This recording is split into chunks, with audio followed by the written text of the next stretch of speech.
là con.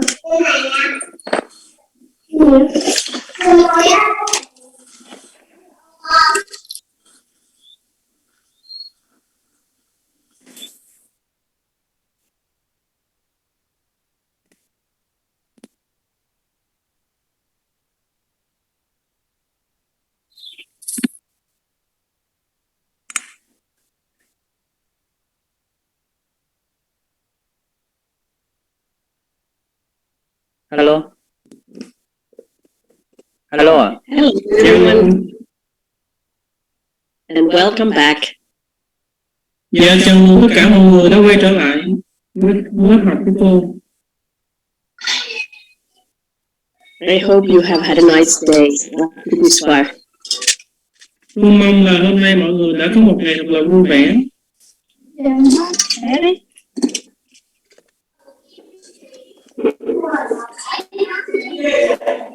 Do you have any questions or comments up to this part from yesterday's lecture or anything else? Không biết là đầu buổi học ngày hôm nay mọi người có bất kỳ câu hỏi hay là bình luận nào về những cái kiến thức mà cô đã giảng cho mọi người vào tối ngày hôm qua hay không?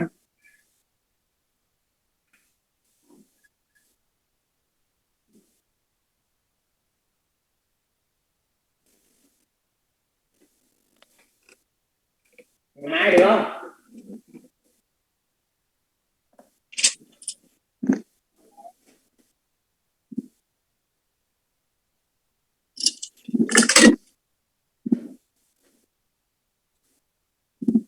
No questions, no comments. Dạ, không có bất kỳ bình luận hay là câu hỏi nào đâu mọi người. Today we will start with a short history of assistant to infancy. Hôm nay thì cô sẽ bắt đầu nói cho mọi người nghe ngắn gọn về lịch sử của cái cấp độ đó là trợ tá cho trẻ nhỏ. And then also we will today talk about 4 planes of development. Và đồng thời hôm nay chúng ta cũng sẽ nói về 4 giai đoạn phát triển.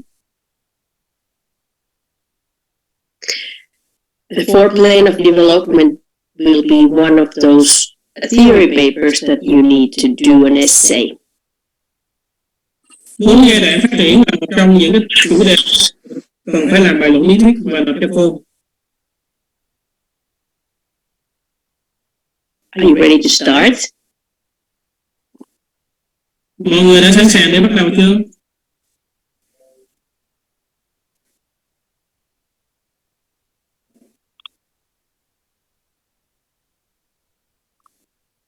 Yeah, they said yes, Christina. Okay. Yes, thank you for answering, one of you at least. Let's start.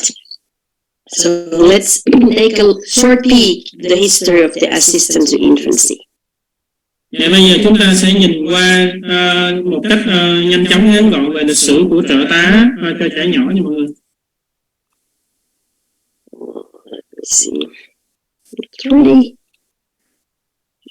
Here.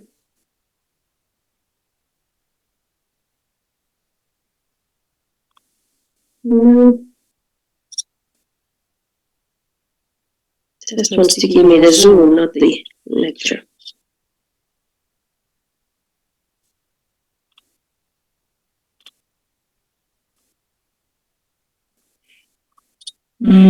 Christina? Yes? Oh, I haven't seen. Oh, yes, we see it now. Yeah. Yeah, I had some problems here, but let's solve them. Okay. So shortly about the history of assistant to infancy. Dạ, đây là bài lịch sử về trợ tá cho trẻ nhỏ.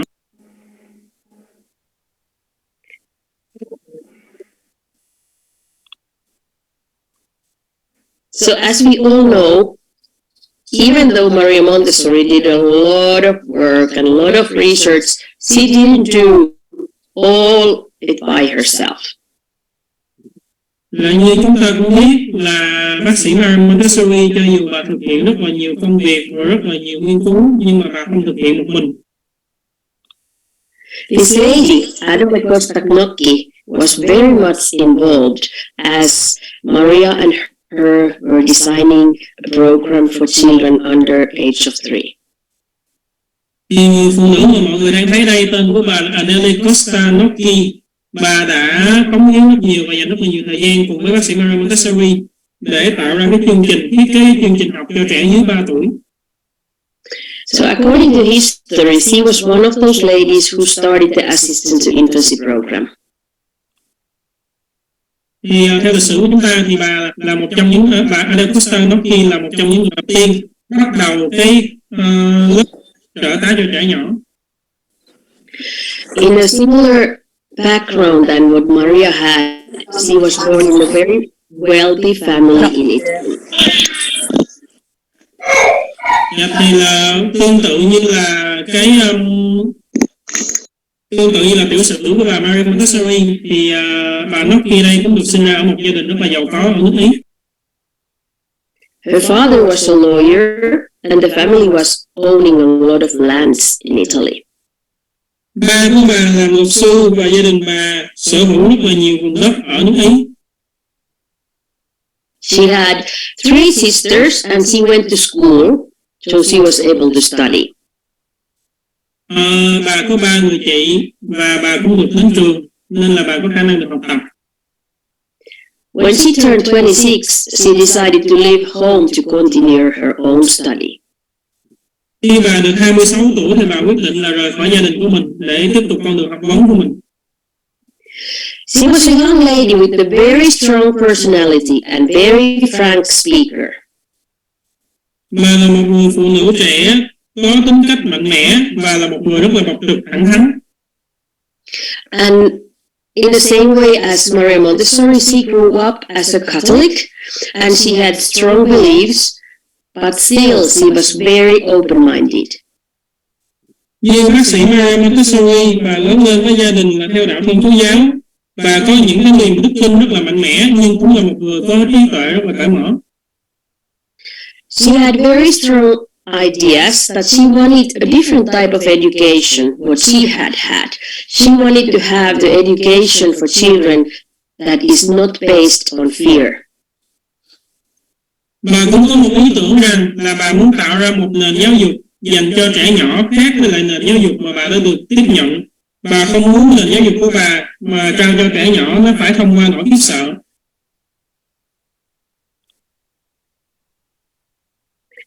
So in 1895, she completed her superior primary school exam. I'm sorry, what is a superior primary school exam? Is that Well, kind of her high school, I think. Okay. Dạ thì vào năm 1895 là bà tốt nghiệp cái bằng nó tương đương với lại bằng trung học phổ thông ngày hôm nay. And as those days, it was very typical that families would love to send their young daughters to have some to schools to learn some skills that are helpful as they become housewives. So she also went and studied some embroidery in Umbria. Thì thời đó rất là phổ biến cho những cái gia đình thường gửi con gái của họ vào trong những cái trường học để học những cái công việc mà họ nghĩ là sau này sẽ tốt cho cái công việc làm vợ và làm mẹ của những người phụ nữ này. Thì là gia đình bà muốn cho bà bắt đầu học cái ngành là thêu dệt ở một cái trường ở cái vùng đất là Umbria. In 1907, she graduated to become a teacher. Vào năm 1907 thì là bà được tốt nghiệp và trở thành một giáo viên. In 1909, she met this other lady who was very much involved with Montessori and her pedagogy. She met Alisa Franchetti. Vào năm 1909 thì là bà gặp một người phụ nữ khác cũng có liên hệ mật thiết với lại bác sĩ Maria Montessori, và người phụ nữ bà gặp là Anice Franchetti. Franchetti was one of those ladies who really helped Maria Montessori financially as she was beginning her schools around Italy. Franchetti thực ra là một người phụ nữ đã giúp đỡ cho bác sĩ Maria Montessori về mặt tài chính rất là nhiều khi mà bà bắt đầu xây dựng những trường học của bà khắp quanh nước Ý. And through Alice Franchetti, Adele got to know about Montessori pedagogy and Maria Montessori. Alice had a school and used Montessori materials there. Thì thông qua bà Francisci thì bà Adele đã được biết đến phương pháp Montessori cũng như đã biết được bác sĩ Maria Montessori, và bà có một ngôi trường và đã sử dụng những cái học cụ của Montessori. In 1909, Adele Kostaknoki started the Montessori journey and took her first Montessori course. Năm 1909 thì Adele đã bắt đầu cái con đường Montessori của mình, và bà đã tham gia khóa học Montessori đầu tiên. I think one of you is not muted. Yeah, I can help you with that. It's okay. Okay, thank you. In 1913, the International Montessori course took place. Vào năm 1913 thì là khóa học Montessori quốc tế được diễn ra. And Adele was very, very captivated the way Maria Montessori perceived children's development.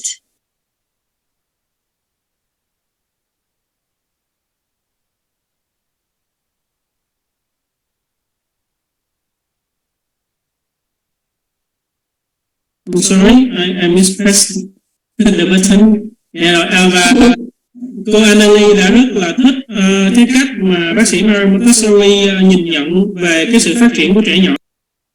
So if you remember, Adele's background was a teacher, a traditional teacher, and now she really was very excited about learn this new method, this Montessori method that really perceived children's development differently.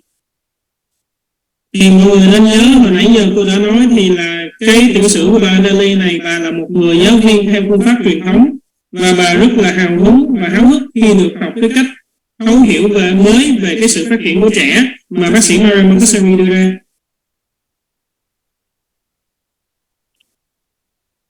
In 1927, Adele opened a school in Palazzo Taverna.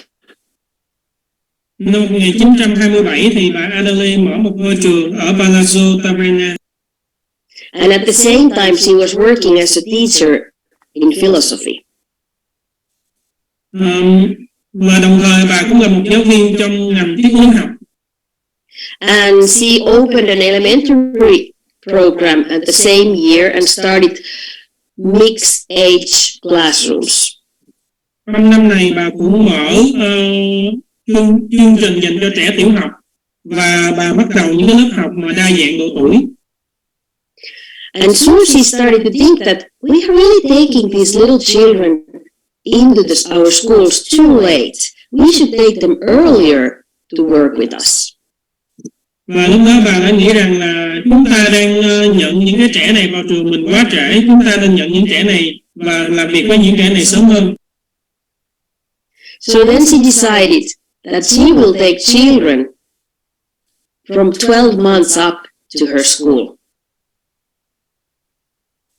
Nên là bà đã quyết định là bà bắt đầu nhận những trẻ mà từ 12 tháng tuổi trở lên vào trong ngôi trường của mình.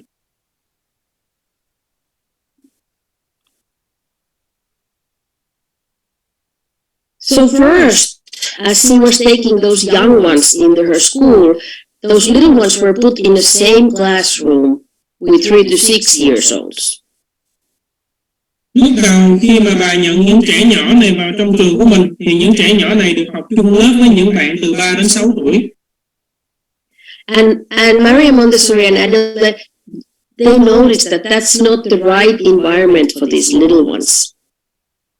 Và lúc đó bà Adele cũng như là bác sĩ Maria Montessori đã nhận ra rằng cái môi trường dành cho trẻ 3-6 là không phải là một môi trường phù hợp dành cho những trẻ nhỏ này. So they started to modify the program for this special time in life. Nên là họ đã bắt đầu điều chỉnh cái chương trình học cho cái giai đoạn đặc biệt này trong cuộc sống của trẻ. They really started to think about what can we give to these really young children so it becomes education for life for them. Thì họ bắt đầu suy nghĩ rằng là chúng ta sẽ trao cho những trẻ nhỏ những cái điều gì để cái sự giáo dục mà ta mang lại sẽ giúp cho cả cuộc đời của trẻ. Through observations, they realized how much children can do before the age of 3. Thông qua những cái việc thực hành quan sát thì họ nhận ra rằng là những trẻ có khả năng thực hiện rất là nhiều điều trước khi trẻ được 3 tuổi. And they realized that those little ones were already the ones who they are going to be for the rest of their life. And that's why it is so critical to start education from birth. Và họ nhận ra rằng là những trẻ nhỏ này sẽ trở thành những cái người mà trẻ lớn lên sẽ giống như vậy, tương tự như vậy cho suốt một cuộc đời. Nên là họ nhận ra cái sự giáo dục dành cho trẻ nó phải bắt đầu từ ngay giai đoạn mà trẻ chào đời.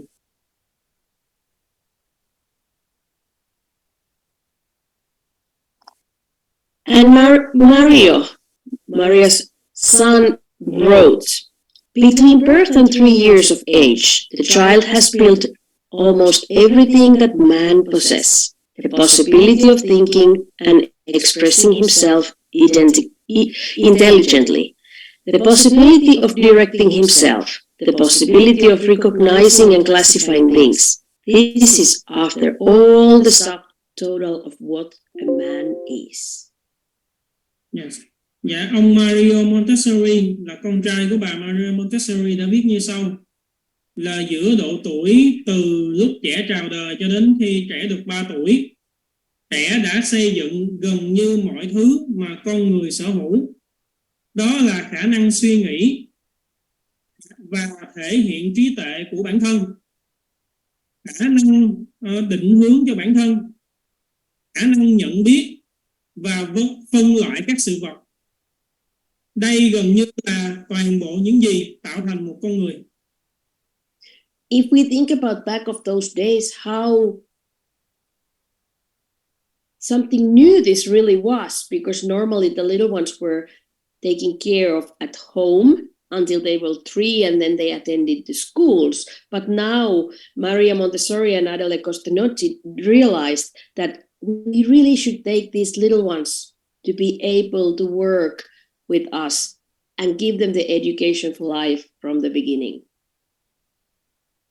Thì mọi người thấy cái ý tưởng này nó mới mẻ đến như thế nào ở thời đại của bà. Tại vì thời đại của bà thường là trẻ được chăm sóc cho đến khi trẻ được 3 tuổi, rồi trẻ mới được đi vào trường học cùng với thầy cô. Nhưng mà bác sĩ Maria Montessori và bà Adele Costanotti thì bà lại đề nghị rằng là trẻ nhỏ nên được giáo dục từ ngay những thời điểm mà trẻ chào đời.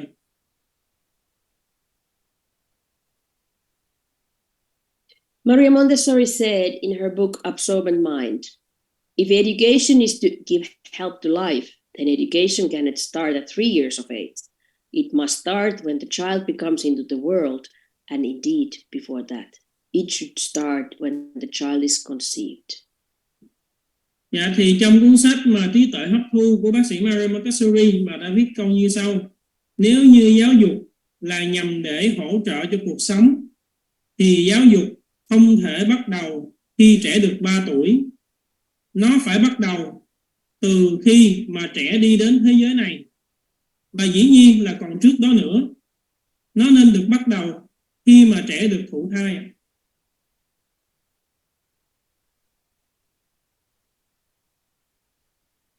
Maria Montessori and Adele Costanotti, through the work with mothers, thought that the work with mothers should and must start from the moment they are pregnant. Maria Montessori was not thinking of an educational method, but really an aid to life. Bà Maria Montessori và bà Adele Costanotti thì nghĩ rằng là cái công việc mà chúng ta cần làm với những người mẹ phải bắt đầu ngay từ giây phút mà họ đang mang thai. Bác sĩ Maria Montessori không có nghĩ về một cái phương pháp giáo dục, mà thật sự bà đang nghĩ về cách để hỗ trợ cho cuộc sống.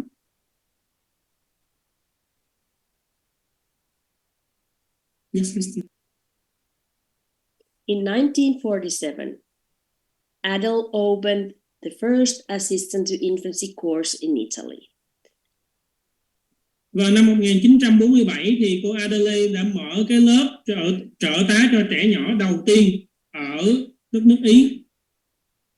And during those years, The course was 2 years long. All the students needed to work 1 year to do some work at the hospital with pregnant mothers and newborn babies, and then another year working at the school and with the parents. Dạ thì là vào thời điểm đó khóa học nó sẽ kéo dài đến 2 năm. Năm đầu tiên là những học viên cần phải làm việc ở bệnh viện với lại những người phụ nữ mang thai cũng như là những trẻ sơ sinh vừa chào đời. Và 1 năm còn lại là làm việc ở trường và làm việc với phụ huynh. And in 1948, she started the new 12 to 36 months children's environment. And the teachers there were Grazia Fresco and Adele herself. And as history says, Grazia was originally the first assistant to infancy teacher. Vào năm 1949 thì bà bắt đầu lớp học dành cho trẻ từ 12 đến 36 tháng tuổi. Năm 1948 bà bắt đầu khóa học cái lớp học dành cho trẻ từ 12 đến 36 tháng tuổi. Thì những cái giáo viên trong lớp học này là cô Grazia Fresco và bà Adele. Chính bà Adele thì người ta nói rằng là cô Grazia là giáo viên của cái khóa mà trợ tá cho trẻ nhỏ đầu tiên.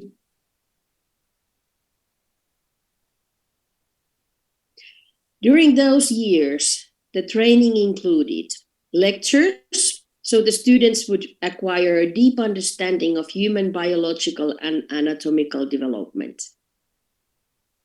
Dạ thì trong cái lúc mà trong những năm đó khi mà được đào tạo trong cái khóa là trợ tá cho trẻ nhỏ này thì cái khóa đào tạo nó sẽ bao gồm là những bài giảng nhằm để giúp học viên có được cái kiến thức sâu rộng về những cái kiến thức về sinh học cũng như là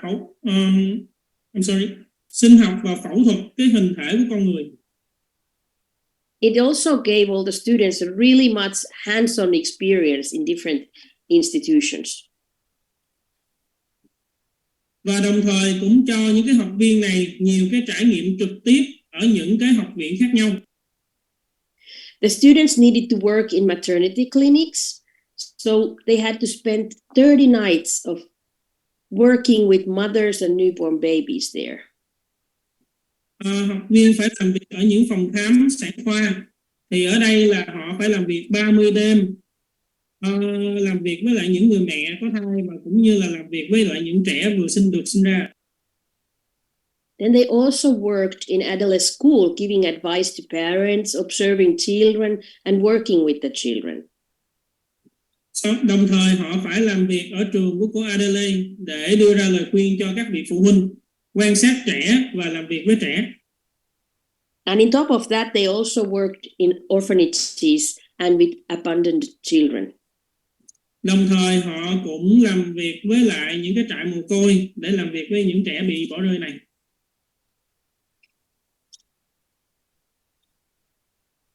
As Adele was really frank of speaking, she also made this decalogue where she gave very clear guidance how we should be dealing with the newborns and with young children.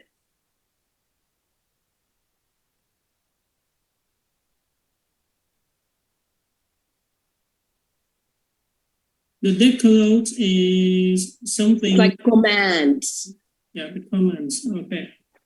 Dạ thì và là một người rất là thẳng thắn và bộc trực thì bà Adele đã đưa ra những cái mình có thể gọi là những cái mệnh lệnh sau khi mà những cái học viên của bà được làm việc với trẻ nhỏ. So she gave commands.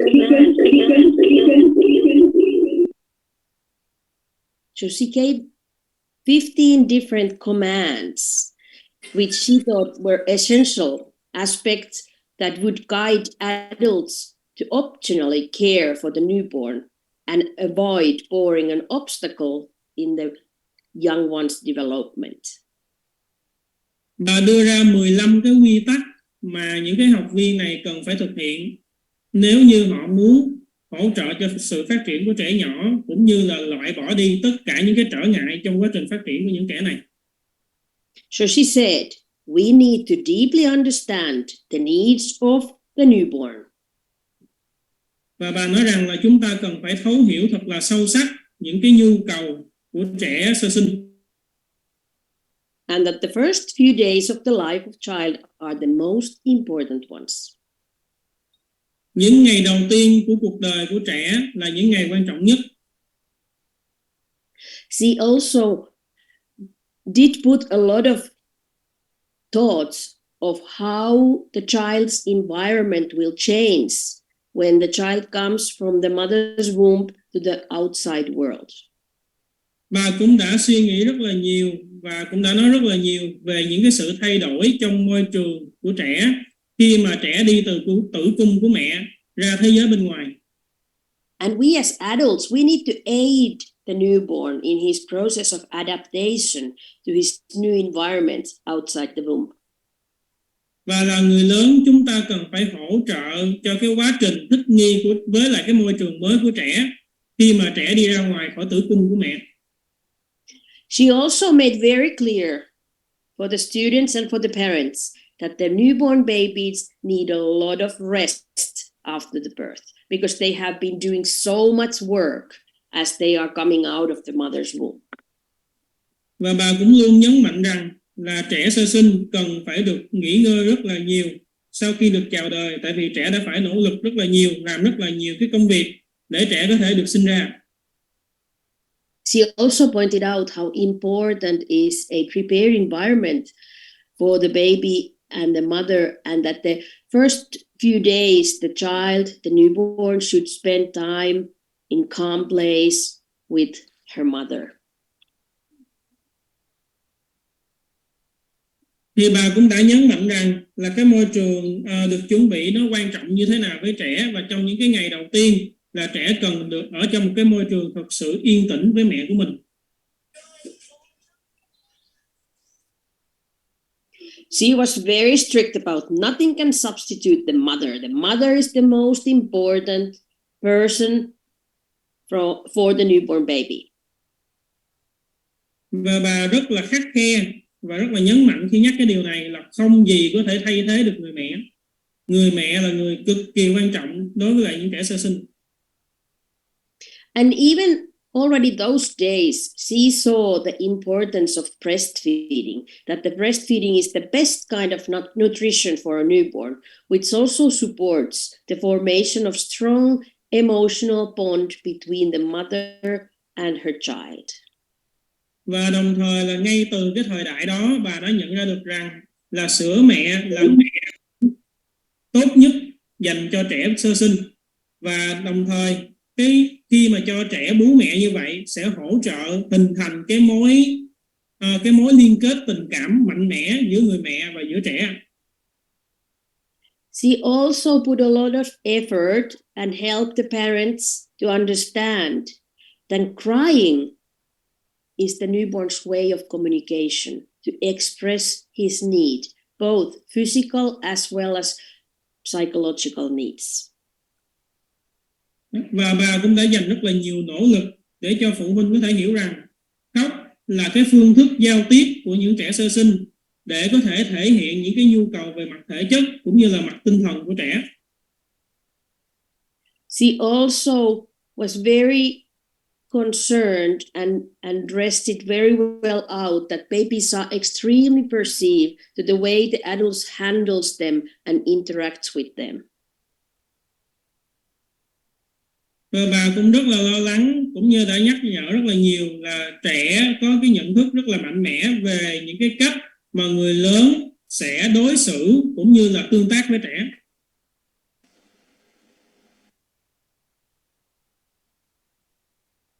So the way a baby is handled must be very gentle and careful way. Thì cái cách mà người lớn đối xử với trẻ phải thật sự nhẹ nhàng và cẩn thận.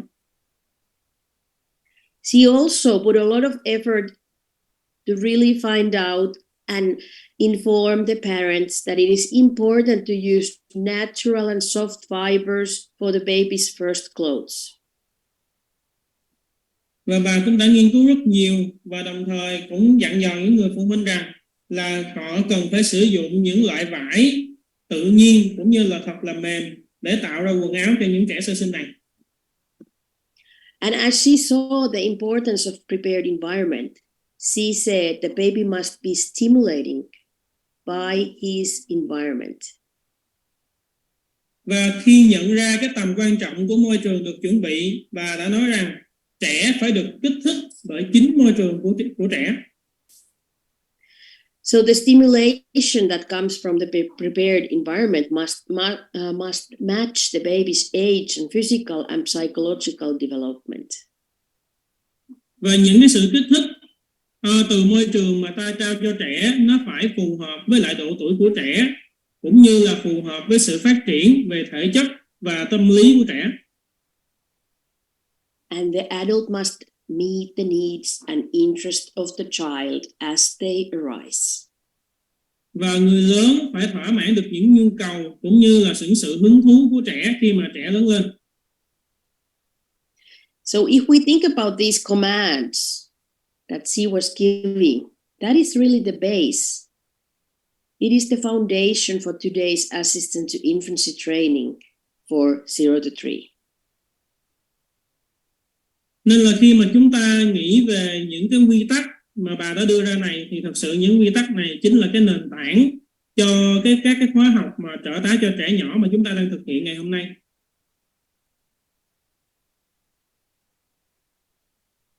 Then there was another lady involved as well, and she was Silvana Montanaro.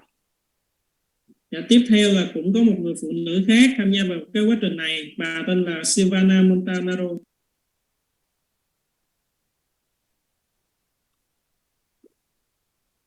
Dr. Silvana Montanaro created the current curriculum for AMI to assistant to infancy training. Thì tiến sĩ Silvana Montanaro là người đã tạo ra cái giáo trình cho các cái khóa đào tạo trợ tá cho trẻ nhỏ của AMI. She was also an Italian lady, and she graduated from the University of Rome, and she studied surgery and psychiatry.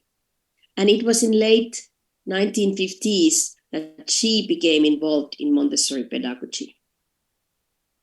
Dạ, thì là bà cũng được tốt nghiệp, bà cũng là một người Ý, bà tốt nghiệp ở Đại học Rome và bà học ở chuyên ngành là phẫu thuật và tâm lý học. Và rồi là vào cuối của những thập niên 50 là lúc đó bà bắt đầu tham gia vào cùng với lại những cái phương pháp đào tạo Montessori. And the way she get involved with Montessori pedagogy in the first place was when she was giving a birth to her own daughter. Và thật sự cái cách mà bà thật sự tham gia vào trong với lại phương pháp Montessori là khi mà bà đang sinh đứa con của mình ra. When she was giving her birth, she met in a hospital a student of Adele Kostaknokis. Thì trong quá trình chuyển dạ của mình thì là bà đã được gặp một giáo viên của cô Adele Kostaknokis. So she asked the reason of this student's observations, and in that way she happened to learn about Montessori and assistant to infancy. Thì người học trò này của cô Adele á, là họ vào trong cái phòng mà bà sinh và để họ quan sát, thì bà hỏi cái lý do là tại sao cái cô này lại đến đây quan sát, và từ đó là bà biết được cái chương trình trợ tá cho trẻ nhỏ của phương pháp Montessori. So that was the first touch.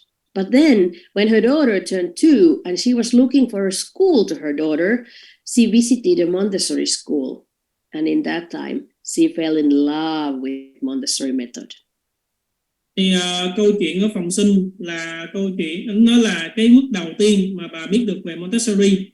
Và khi con gái của bà được 2 tuổi thì bà phải tìm trường học cho con. Thì khi mà bà đi thăm một ngôi trường Montessori thì từ đó bà mới thực sự yêu thích cái phương pháp Montessori này.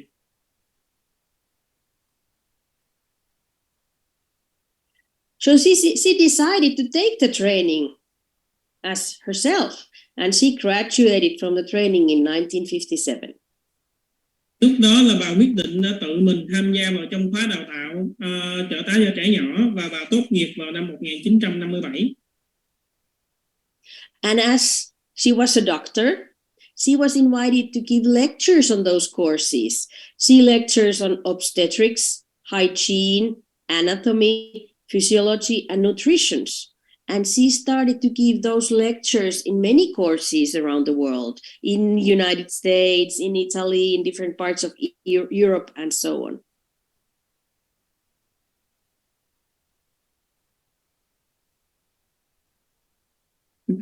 Dạ, và là một người gọi là tiến sĩ, nên là cô Adelaide đã mời bà lên thuyết giảng rất là nhiều.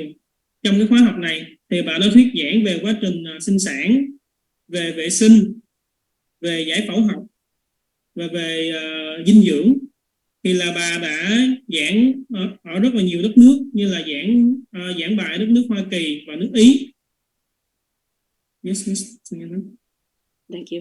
One of the famous quotes she used to say is, both love and knowledge are required in education, and only one of these components is not enough.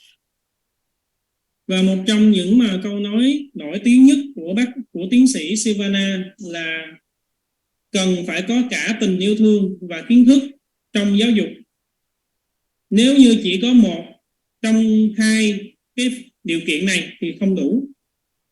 And this quote, I think, really puts us to think about it, how important to be in balance. We need to help the little children to become independent, aid them to do things by themselves, but at the same time, we need to be there to give them love and make them to feel secure. So if one little one comes to you and needs a hug, we need to give it, but we cannot become dependent from those little ones. We need them let go and become independent. Dạ, thì câu nói này là một vấn đề rất là quan trọng trong cái việc là mình phải cân bằng giữa cái cách là mình phải hỗ trợ trẻ như thế nào. Thì ta cần phải hỗ trợ trẻ đạt được sự độc lập, là mình giúp cho bạn có thể tự làm những cái hoạt động của chính bản thân bạn. Nhưng mà đồng thời khi mà trẻ đến với ta và trẻ cần một cái ôm từ ta thì ta phải thực sự ôm trẻ vào lòng. Nhưng mà chúng ta không có tự mà đi ôm trẻ. Thì như vậy mình phải thấy là mình phải biết lúc nào là mình cần ôm bạn và lúc nào mình cần cho bạn đi để bạn có thể đạt được sự độc lập này. We are there for meet the needs of the children. Chúng ta chỉ ở đó để có thể thỏa mãn những nhu cầu của trẻ. Even though the training was taking really good steps and more and more students has been getting this diploma and the knowledge of assistant to infancy, in 1960, the training began to run by the state of Italy, and it started to be diluted.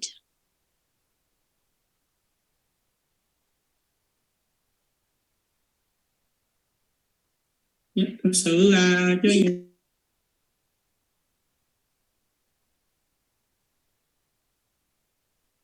Sorry, Tyler, we cannot hear you.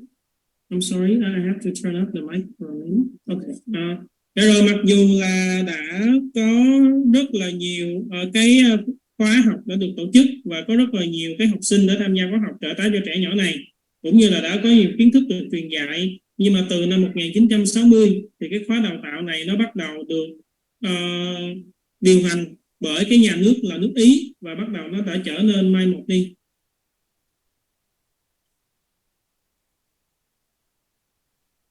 And this is how Silvana Montanaro defined the assistant to infancy.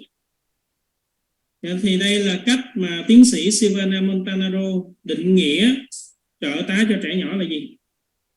So the one who is qualified as assistant to infancy is a special educator, specially prepared for this period of life, a person with knowledge of the physical and psychological reality of the child. Là một nhà giáo dục học đặc biệt được chuẩn bị cho cái giai đoạn này của cuộc đời, là một người có được kiến thức về thực tế, về tình trạng thực tế, về thể chất và tinh thần của trẻ.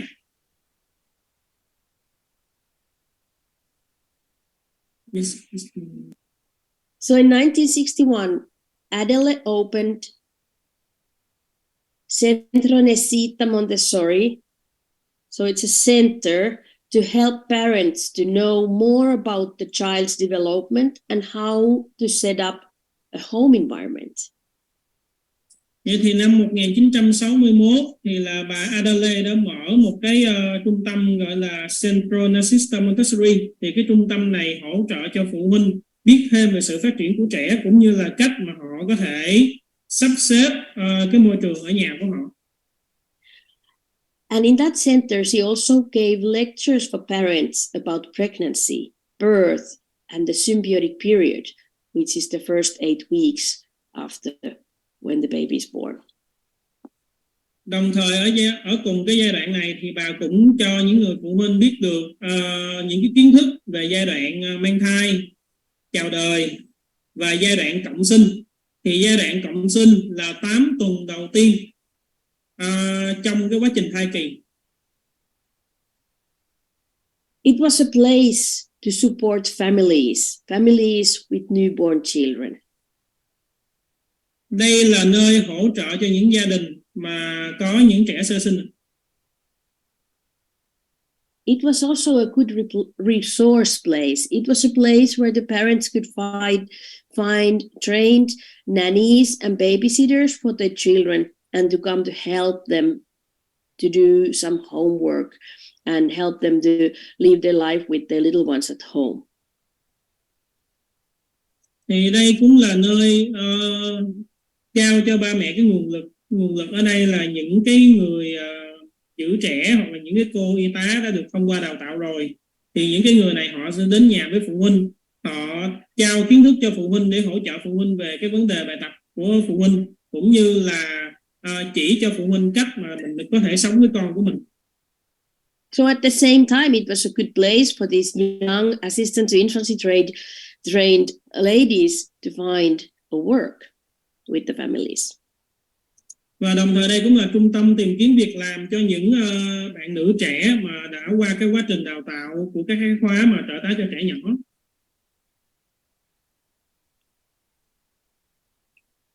In 1967, Adele Costa Gnocchi died in Rome. Năm 1967 thì bà Adela Costa Gnocchi qua đời ở tại thành phố Rome.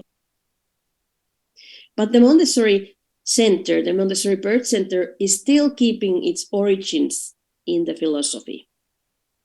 Nhưng mà trung tâm phụ sản Montessori thì vẫn giữ những cái triết lý truyền thống của nó.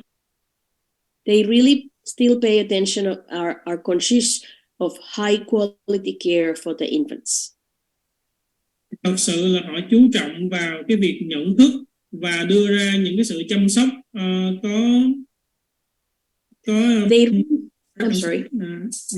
đưa ra những cái sự chăm sóc mình gọi là chất lượng cao dành cho những trẻ nhỏ này. And they really put a lot of effort to adults to see that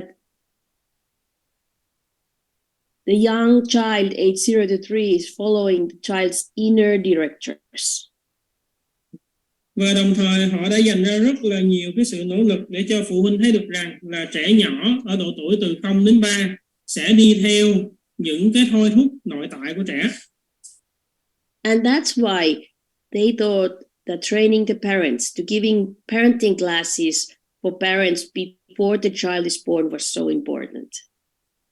Do đó họ nhận ra được tầm quan trọng của cái việc là đào tạo cho những phụ huynh trước khi mà trẻ chào đời.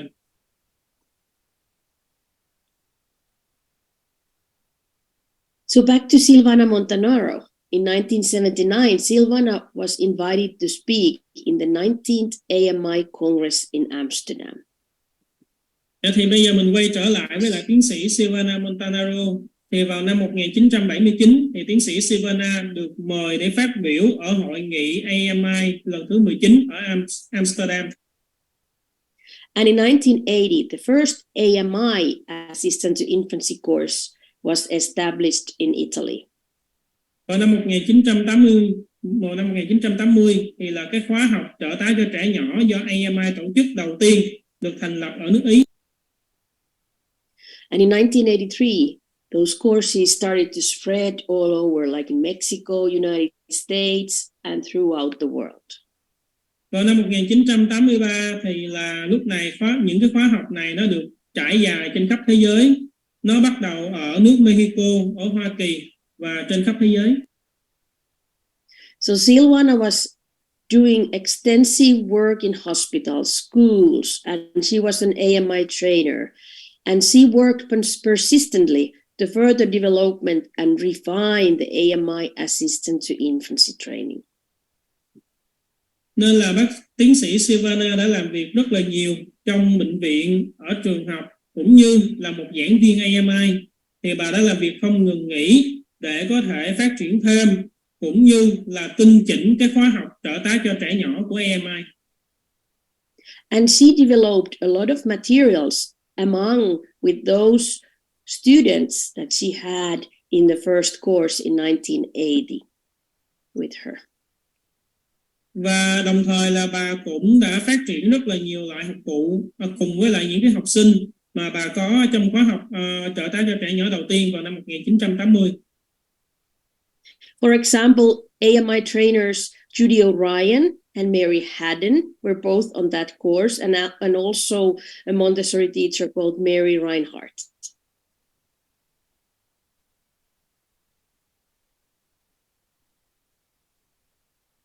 Dạ. Dạ thì ở trong cái khóa học, so the first course has Judy O'Ryan, right? Or just one of Yes, Judy O'Ryan and Mary Haddon. Yes. Yes. Dạ rồi, thì cái khóa học đầu tiên về trợ tá về trẻ nhỏ cho trẻ nhỏ của bà có rất là nhiều cái người nổi tiếng ở trong cái giới AMI. Đó là có giảng viên Judy O'Ryan, cô Mary Haddon và đồng thời cũng có cô Mary Reinhardt. And in 1918, Silvana died. Dạ, vào năm 2018. I'm sorry, 2018. I'm sorry. Dạ. Dạ, vào năm 2018 thì tiến sĩ Silvana qua đời.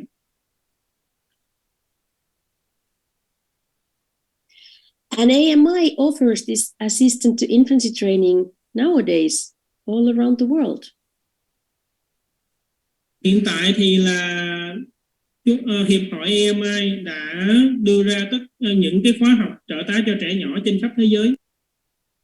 And as Tim Nee was yesterday telling you in his welcoming opening speech, we will be starting the assistant to infancy course there with you by the end of this year, hopefully. Và như ông Tim Nee đã chia sẻ ngày hôm qua thì là Việt Nam của chúng ta sẽ có cái khóa học đó là trợ tá cho trẻ nhỏ ở vào cuối năm nay. Just a short introduction. What is that course includes nowadays? Đây, cái bảng ở chỗ này là một cái lời giới thiệu ngắn cho mọi người biết là tổng quát cái khóa học mà trợ tá cho trẻ nhỏ sẽ trao cho mọi người những gì khi mọi người tham gia học ngày nay. As you can understand, this orientation course that I'm giving for you now is just a little teaser. It's a little package of getting a little knowledge about it, but then if you decide to come to take the assistant to infancy training, it will have so much more. Dạ, thì đây là những gì mà cô chỉ nói thoáng qua cho mọi người biết thôi, nhưng thật ra khi mà mọi người tham gia khóa học mà đào tạo giáo viên 03 là mọi người sẽ biết cực kỳ sâu sắc và cực kỳ rõ ràng về những cái kiến thức liên quan đến trẻ nhỏ. So the training will include many lectures of Montessori pedagogy. Thì cái khóa đào tạo nó sẽ bao gồm là rất nhiều bài giảng theo phương pháp Montessori. It will also have an overview of medical texts. Đồng thời nó cũng sẽ ôn lại cho mọi người về những cái tài liệu y học. We will have some lectures of anatomy and physiology, obstetrics, hygiene, and nutrition to make sure that all new A2I teachers and guides will understand the basic. What is happening when the mother is pregnant? What is happening after conception, when the child is maturing, before she's even born? Thì là về những cái mặt y học đó, mọi người sẽ được học như sau, là về giải phẫu học và sinh lý học. Về giai đoạn về sản khoa, về vệ sinh và về dinh dưỡng. Thì những cái này nhằm để chuẩn bị cho mọi người sau khi học cái khóa này là có được cái kiến thức nền tảng về những gì nó đang diễn ra ở một người mẹ đang mang thai. Ví dụ mà khi mà giai đoạn mà trẻ cái trứng nó gặp tinh trùng gặp trứng và nó bắt đầu được thụ thai thì sẽ có những gì diễn ra ở trong người mẹ này và cách để hỗ trợ họ là gì. It also have information about hygiene and nutrition, so we can really support mothers and the families and give the best for the newborns and little ones.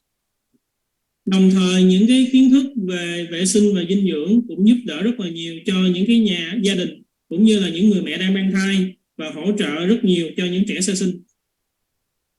It also has a big section of lectures about, they used to be called child neuropsychiatry, but now it has a new name. It's now called personality development. Dạ, cái dấu chấm tiếp theo mà mọi người thấy nó sẽ gọi là tâm lý thần kinh và tâm lý học về trẻ. Thì bây giờ thì cái bộ môn này nó được thay đổi tên một chút xíu, nó gọi là sự phát triển về tính cách của trẻ. It gives a deep understanding of the development and education for children under 3 years of age. Và cái bộ phận này sẽ cho mọi người có sự thấu hiểu sâu sắc về cách mà chúng ta có thể phát triển cũng như là giáo dục trẻ khi mà trẻ dưới 3 tuổi. We will go through the principles of how to set up a prepared environment, a home for the newborn and children in different stages of their development. Đồng thời chúng ta cũng sẽ học được rất là nhiều kiến thức về việc là sắp xếp môi trường ở nhà cho những trẻ sơ sinh cũng như là tạo ra những cái môi trường cho những trẻ ở những cái độ tuổi khác nhau tiếp theo. And then we will talk about NIDOs and infant communities, so different environments for children in different ages.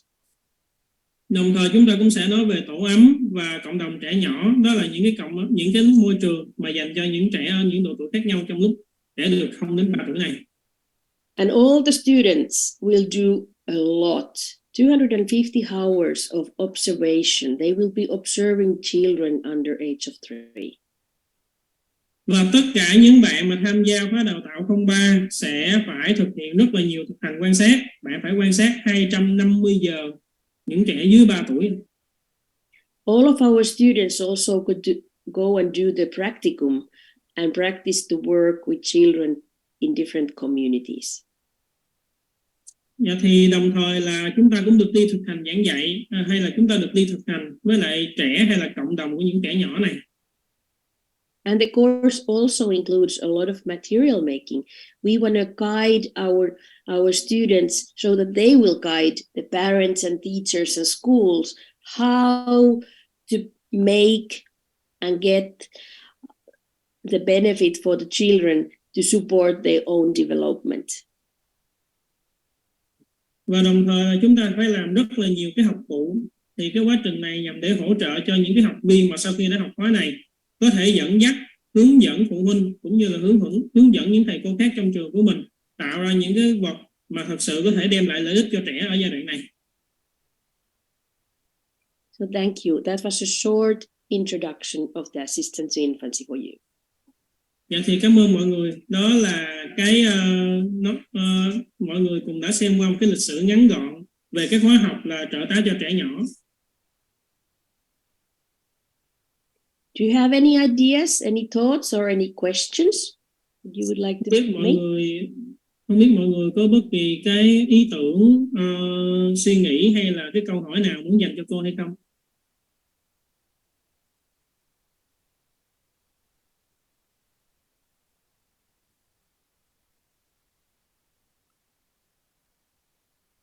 No questions, no comments. Let's have a 10-minute break. It's 5 to 6 for you. Is it 6 for you? So let's get back 5 past. Dạ bây giờ mình nghỉ 10 phút nha mọi người, 6 giờ 5 phút mình sẽ quay lại. Okay, see you soon. Dạ hẹn gặp lại mọi người.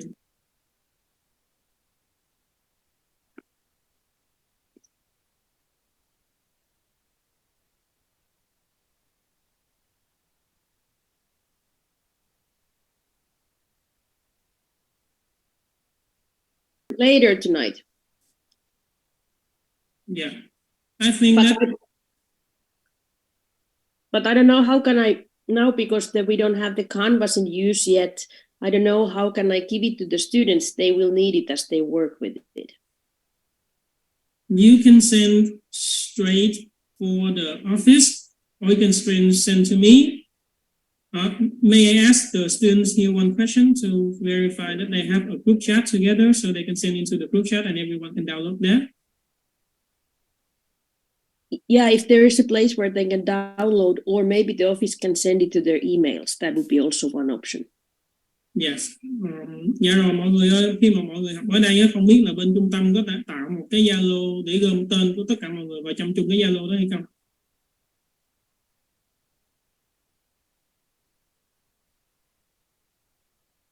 Hiện là đang có đó chị.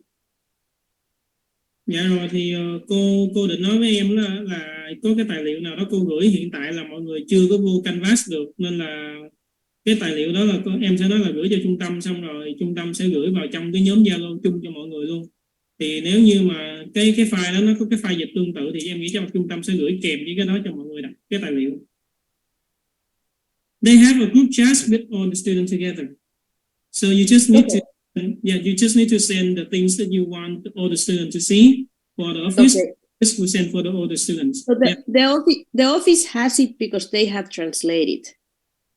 Yes, the file you sent before Monday is already have the translated file too. So if the files haven't been translated, I can work at the end of the course tonight, and then I will send it for all the students right away. No, they said it is already translated and we need it today. We are working with it today, later today.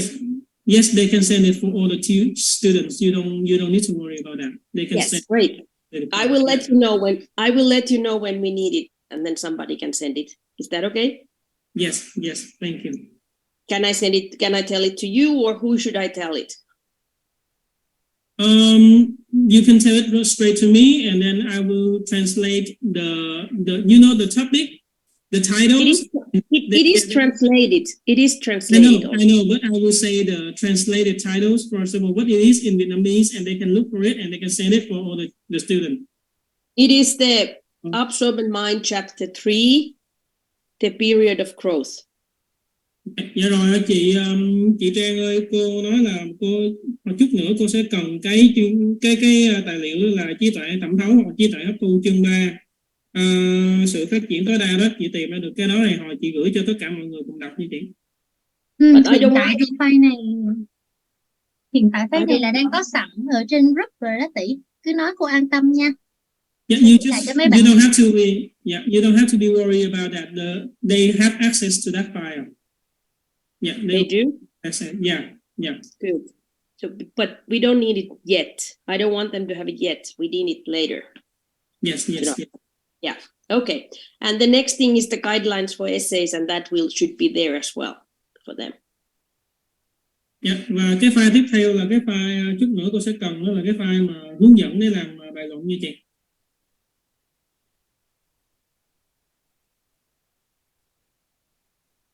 Okay. Sorry about that. Ladies, let's continue. Dạ, bây giờ mình tiếp tục nha mọi người. A new training center for me, and we are establishing ways to work together, and the canvas is not in use yet, so we have some technical problems. We are sorry about that. Dạ, mọi người thông cảm, tại vì khóa học này nói chung là mới, lần đầu tiên cô làm việc với chúng ta, và lúc này mọi người chưa vào được trong Canvas nên là nó có một vài cái lỗi kỹ thuật một chút xíu. I just wanted to make sure that you will have everything that you need. Cô chỉ muốn đảm bảo rằng là mọi người sẽ nhận được mọi cái tài liệu mà cô cho mọi người để mọi người có thể sử dụng trong quá trình học tập của mình. As the canvas will start to work, and one of us will guide you how to use it if it's not familiar to you. There I will upload, or someone will upload their history of Maria Montessori and some papers about history of assistant to infancy as well, so you will have some more information. Dạ, thì là khi mà bắt đầu mọi người vào được trong Canvas rồi là cô sẽ đưa lên thêm những cái tài liệu về tiểu sử của bà Maria Montessori cũng như là tiểu sử về trợ tá cho trẻ nhỏ, thì lúc đó mọi người sẽ đọc được thêm nhiều cái thông tin hơn nữa.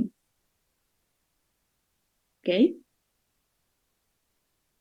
Now, remember yesterday I was telling you that you have to write 3 essays on this course. Dạ rồi, thì hôm qua là cô đã nhắc nhở mọi người là mọi người cần phải làm 3 bài luận, mọi người có nhớ không? So let's go through some guidelines. Thì bây giờ mình sẽ đi qua cái chỉ dẫn về cái cách mình sẽ làm cái bài luận nó như thế nào nha mọi người. So, like I said, you need to write 3 essays, 3 different topics. That is requirement for this course. Dạ, thì là cái yêu cầu của cái khóa học này là mình cần phải viết 3 bài luận để mình có thể nhận được chứng chỉ của khóa học này. These directions will be for you in Vietnamese as well. Thì là cái này cái sự chỉ dẫn này sẽ được dịch ra tiếng Việt cho mọi người. So each paper that you will be writing should be about 500 words. Thì mỗi bài luận này nó sẽ có tầm là 500 từ. Dạ, mỗi bài luận sẽ tầm 500 từ. And as you start to write your papers, I wish you will follow a certain kind of format. Và khi mà mọi người viết cái bài luận này thì cô mong là mọi người sẽ làm theo cái dàn bài sau. Of course, first you title. You write the name of the topic that you are writing about. Thì dĩ nhiên đầu tiên là mọi người phải ghi cái tựa đề về cái chủ đề mà mọi người viết. Then do some kind of introduction. Give a little bit of the history or the definition of the topic. A couple paragraphs, introduction, the ideas to be discussed in the essay, giving the history of the topic and a definition of the concept. Dạ rồi, thì đầu tiên là mình nên có một cái phần gọi là phần giới thiệu hoặc là phần dẫn luận. Thì ở phần dẫn luận này mình có thể nói một chút ít về cái tiểu sử, hay là mình nói về một vài cái định nghĩa của cái chủ đề mà mình sẽ viết. And then you will write the main body, the main ideas of the topic. Và tiếp theo là chúng ta sẽ viết về cái thân bài. And you will divide it in main topics and some subtitles, whatever feels good for you. Thì ở trong cái thân bài này mình sẽ nói về những cái ý chính của cái chủ đề này. Thì mọi người có thể chia nó thành nhiều đoạn, hay là mọi người có thể ghi cái tên của cái chủ đề ra, xong rồi mọi người xuống dòng mới viết cái đoạn đó ra. Thì mọi người làm như thế nào cũng được, miễn nó thuận tiện cho mọi người là được rồi. And as you are writing them, I don't expect you to write all my lectures. I just want you to gather the important points. Why is it important to know about these things of these topics for you? Thì khi mà mọi người viết cái bài luận này, cô không muốn là mọi người cần phải viết tất cả từng lời mà cô đã giảng cho mọi người. Chủ yếu là cô chỉ muốn mọi người viết những cái ý chính, những cái ý quan trọng để thể hiện rằng là tại sao những cái chủ đề này nó là quan trọng trong cái quá trình học tập của mọi người. And then in the end of your paper, make a short conclusion. What was this about? How does it imply to my work or my life? Và đồng thời khi mà chúng ta đến cái phần kết luận, kết bài là chúng ta sẽ tổng kết lại cái chủ đề này nó gồm có là những gì, và mình sẽ nói ra là tại sao mình cảm thấy cái chủ đề này nó quan trọng đến với lại cái quá trình mình học, hay là đối với lại cuộc đời của mình. And please use the font size 12 and double spacing so it's easier for the people who's reading your essays to read them through. Và đồng thời khi mọi người viết á, mọi người nhớ là mình phông chữ là nó cỡ là 12 nha mọi người, cỡ chữ là 12 và mình cấp là cấp đôi dòng. Dạ, cỡ chữ 12 cấp đôi dòng để cho người chấm họ có thể dễ dàng xem là mọi người viết những gì. If you use any resource, any Maria Montessori's books or other books, or if you refer something to internet, make sure you cite it correctly. Thì khi mà mọi người sử dụng những cái nguồn tài liệu mà ở trên mạng hay là ở bất kỳ nơi nào á, thì mọi người nhớ là phải ghi trích dẫn vô, ghi cái tài liệu tham khảo của mình vô. It helps you later if you use these papers when you are, for example, talking to parents or your colleagues, that you will really find out where did you took that information. Thì cái tờ giấy, cái bài luận này nó sẽ hỗ trợ rất là nhiều cho mọi người khi mà mọi người cần phải trò chuyện với lại phụ huynh, hay là sau này khi mà mọi người cần phải biết cái thông tin nào đó khi mọi người làm việc với trẻ nhỏ. I'm sorry, Miss Tina, do you mention that they have to have at least one quote? I didn't mention it yet, but I will come to that. I'm sorry, because I thought I forgot to translate it. I'm sorry. Don't worry. So yes, in each paper, you need to have at least one quote. You will have more, hopefully, but at least one quote of that suits well in that topic, and make sure you cite it correctly as well. Dạ, thì trong cái bài luận của mọi người, trong mỗi bài luận phải có ít nhất là một câu trích dẫn. Dạ, một câu trích dẫn, cô hy vọng là ít nhất là một câu. Nếu mà mình muốn viết thêm thì mình cứ viết. Thì cái câu trích dẫn này nó liên quan đến cái bài luận mình đang viết. Và đồng thời khi mà viết câu trích dẫn ra thì mọi người cần phải ghi lại cái tài liệu tham khảo của mọi người sao cho đúng đắn. Those three topics that you need to write, so 3 essays. One, you need to write about absorbent mind. Dạ, thì là sẽ có 3 chủ đề mà mọi người cần viết bài luận. Chủ đề đầu tiên đó là trí tuệ hấp thu. One about 4 planes of development, and that's something that we will do today. Thứ hai đó là 4 giai đoạn phát triển. Thì cái bài 4 giai đoạn phát triển là ngày hôm nay mọi người sẽ được học. And then the third paper is about prepared environment. Và cái bài luận thứ 3 đó là môi trường được chuẩn bị. And as soon as we get the canvas to be working with us and we can get into it, we will send guide you where and how to send your papers in. Thì là một khi mà mọi người đã có khả năng bắt đầu sử dụng Canvas thì cô sẽ hướng dẫn mọi người cái cách mà mọi người có thể nộp bài ở trên cái nền tảng này.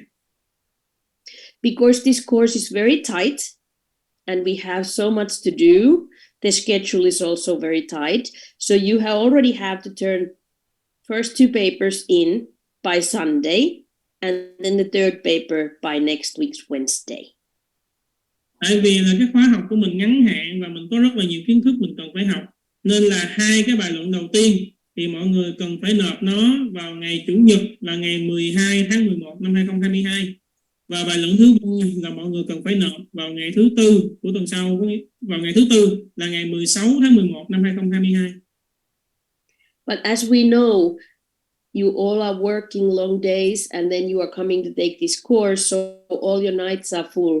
Just do your papers and turn them in as soon as they are done. Don't just leave and wait. Just do them and then they will be done. Cô biết là mọi người cần phải làm việc rất là cực lực, nên là mình cố gắng là mình viết xong cái bài nào là mình nộp ngay cái bài đó, chứ mình có ngâm nó rồi mình sẽ rất là khó để hoàn thành cái bài của mình. So all these papers that you will write should really reflect your understanding of these topics. Thì tất cả những cái bài luận mà mọi người viết nên thể hiện cái sự thấu hiểu của mọi người về cái chủ đề đó nó như thế nào. I would say good luck with writing. Nên là cô chúc mọi người may mắn trong cái quá trình làm bài. And if this document, guidelines for writing essays, already translated, it should be sent to the students as soon as possible. Và những cái tài liệu mà về cái bài giảng mà cô giảng cho mọi người, mà nếu như mà đã được dịch rồi thì sẽ được gửi cho mọi người ngay. Do you have any questions about this?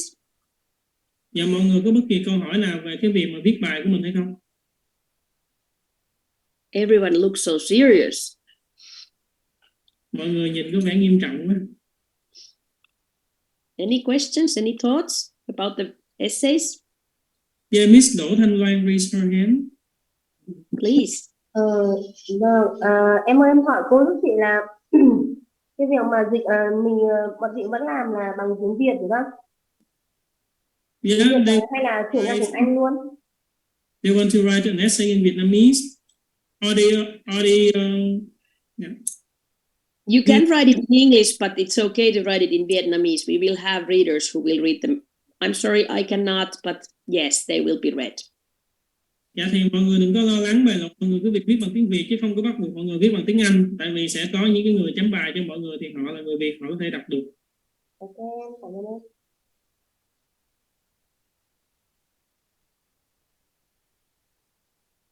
Was Dạ. there something else that she said? She said thank you. You're welcome. Then there was another hand. I just Dạ, saw. mời chị Minh Anh.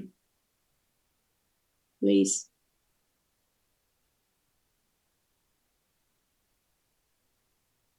Dạ mời chị Minh Anh, chị giơ tay để hỏi cô. Who was it? Dạ thầy ơi, thầy có thể cô nhắc lại cho em dùm em bà là mình có 3 chủ đề á, mà hồi nãy em nghe không kịp á, có thể nhắc lại giúp em được không?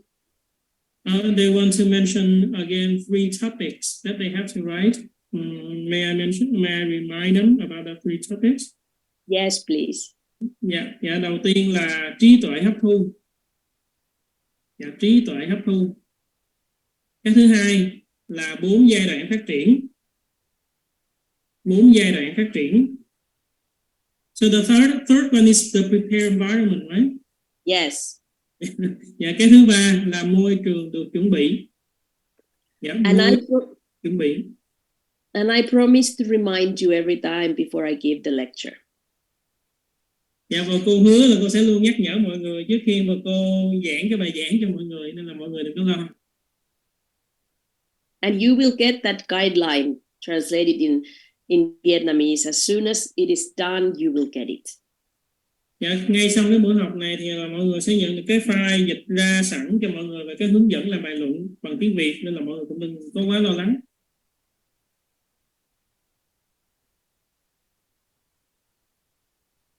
Any other questions? Dạ, mọi người there is something on the chat, I think. Oh, they just the same question, 3 topics, but Miss Huyền have a question, have a raise her hand. Okay. Dạ, chị Huyền, mời chị Huyền hỏi câu hỏi gì? Anything else? Cho em hỏi, ví dụ như cái bài luận nếu bây giờ mà chưa vào được Canvas ấy, thì ví dụ nộp trong vòng đến ngày 12 ấy, thì sao? Mà đến ngày 12 mà mình chưa vào được Canvas thì mình nộp vào đâu anh? Thầy hỏi giùm em ấy. The question is that if we cannot go log on to Canvas till 12th of November, how can we submit the essay for you? Let's plan that you can go in. If you don't, then we will tell you another way. Dạ, bây giờ mọi người cứ việc tích cực là chắc chắn mọi người sẽ vào đi, còn nếu không thì cô sẽ có cách giải quyết cho mọi người đừng có lo lắng. Dạ, tại vì cái thời điểm nếu mà nộp là ví dụ như nộp đến 23 giờ đêm, hay là mình chỉ tính là ban ngày thôi hay sao thầy? Thầy hỏi giùm em với. She asked me about the deadline. The deadline, is it come to about 23 hour 59 minutes of that day, or she can just submit it in the morning? What is the real deadline of that due day? Send it in as soon as you can. Dạ, thật ra cô kêu là nói chung trong ngày đó mình gửi càng sớm càng tốt là được rồi chị. Dạ, em cảm ơn. I had to put the deadline so that the readers will have time to read them through during this course. Yes. Can you please translate that to them? Dạ, thì cái mà deadline hay là cái hạn nộp mà cô để trên Canvas đó, thực ra là để cho những người chấm bài họ có thể đọc qua hết các bài của mọi người và để chấm cho mọi người vậy thôi.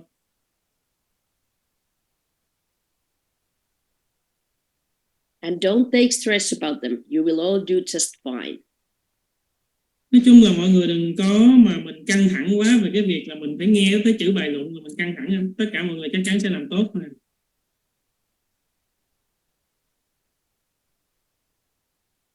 Anything else? Dạ, mọi người còn câu hỏi nào nữa không?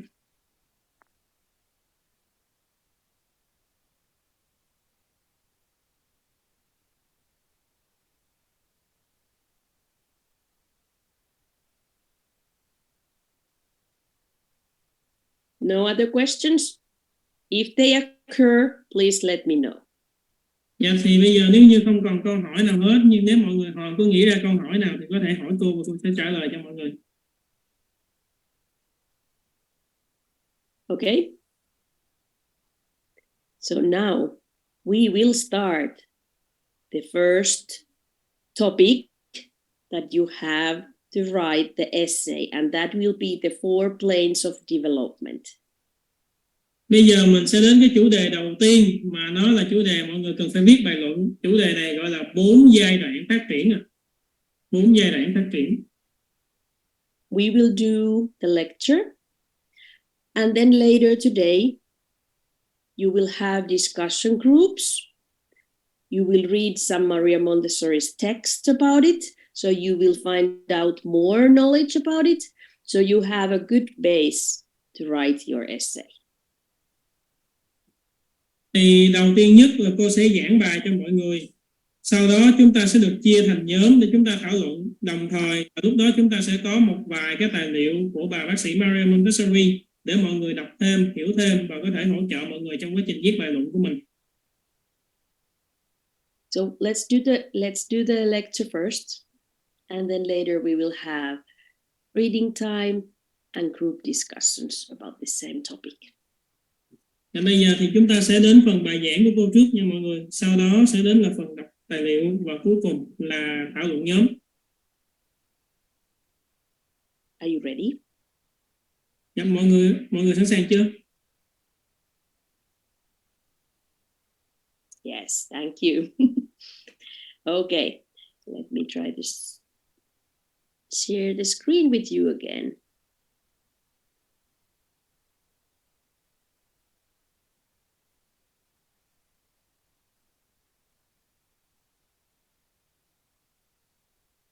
Go.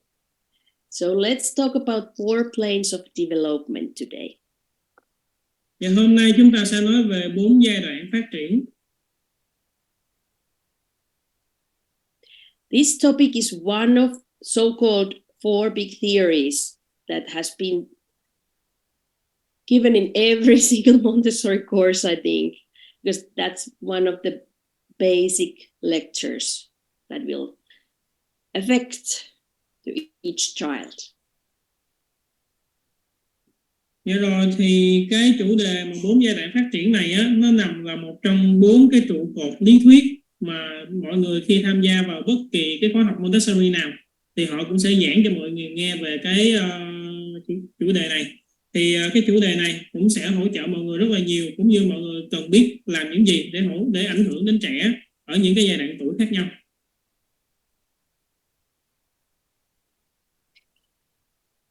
So, Maria Montessori taught that it will take 4 different stages to reach the maturity. So the ages from 0 to 24 years has been divided in 4 stages.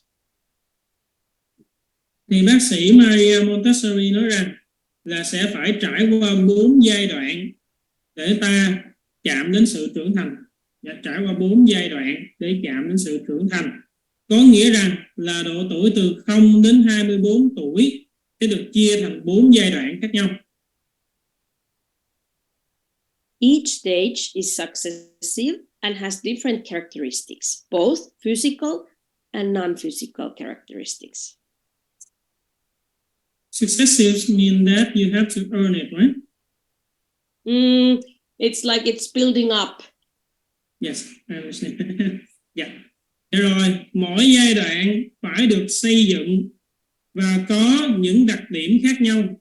Và mỗi giai đoạn phải được xây dựng và có những đặc điểm khác nhau. Thì những đặc điểm này bao gồm là những đặc điểm về mặt thể chất và về mặt tinh thần. So the first and third plane resemble each other in a dramatic, physical and social changes.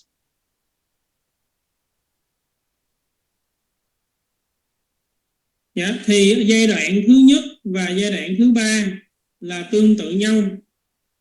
Cái việc là có sự thay đổi mạnh mẽ về thể chất và về xã hội. Dạ, có sự thay đổi mạnh mẽ về vấn đề thể chất và vấn đề xã hội. In the same way, the second and the third planes are similar to each other. You mean the fourth one? The second and the fourth, yes, I'm sorry. Yes. Thank you. Thì tương tự như vậy là giai đoạn phát triển thứ hai và giai đoạn phát triển thứ tư cũng sẽ tương tự như nhau. There are more emotional stability, steady physical growth, and good health in those. Thì ở giai đoạn thứ tư, giai đoạn thứ hai và giai đoạn thứ tư này thì trẻ sẽ ổn định về mặt cảm xúc, có sự phát triển thể chất một cách bền vững và có cái sức khỏe tốt. And as we will soon later, the first and the third plane, they are both divided in two subplanes, a period of acquisition and a period of crystallization or consolidation. Dạ, thì ở cái giai đoạn phát triển thứ nhất và ở giai đoạn phát triển thứ ba thì trong từng giai đoạn này sẽ được chia thành hai giai đoạn phụ nhỏ. Dạ, ở giai đoạn phát triển thứ nhất và ở giai đoạn phát triển thứ ba thì trong từng giai đoạn này sẽ được chia thành hai giai đoạn nhỏ nữa. Thì giai đoạn nhỏ đầu tiên sẽ gọi là giai đoạn giai đoạn của sự thành tựu, và giai đoạn nhỏ thứ hai sẽ gọi là giai đoạn của sự củng cố.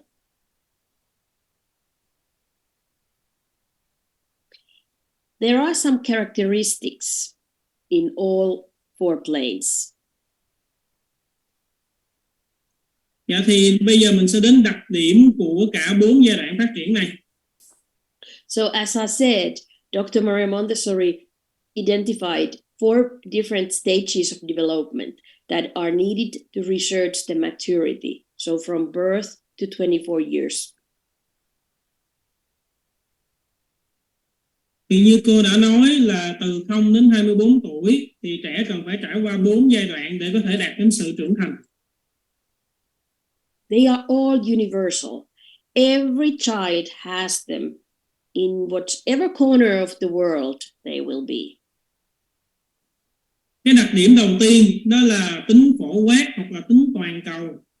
Dạ, tính phổ quát hoặc là tính toàn cầu có nghĩa rằng là mọi trẻ ở trên thế giới này đều phải trải qua 4 giai đoạn này, không có liên quan đến việc là trẻ ở bất kỳ nơi đâu trên thế giới này. Yes. So they are timeless. They can be seen in a prehistory, and we can still see them in every child, and we can do the same in the future, hopefully.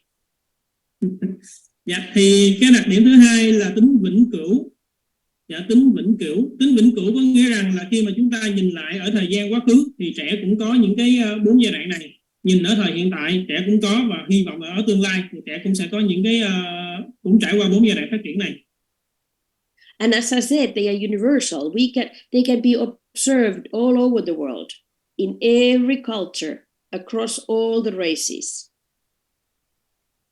Thì như cô nói là nó đã mang tính toàn cầu, nên là ta có thể quan sát được 4 cái giai đoạn phát triển này trên khắp nơi trên thế giới, qua tất cả các nền văn hóa và qua tất cả các chủng tộc khác nhau. There is a soft transitioning between each plane. So when the child is moving from one plane to another, it's not like this stops and the next starts, but it goes smoothly with the little transition in time.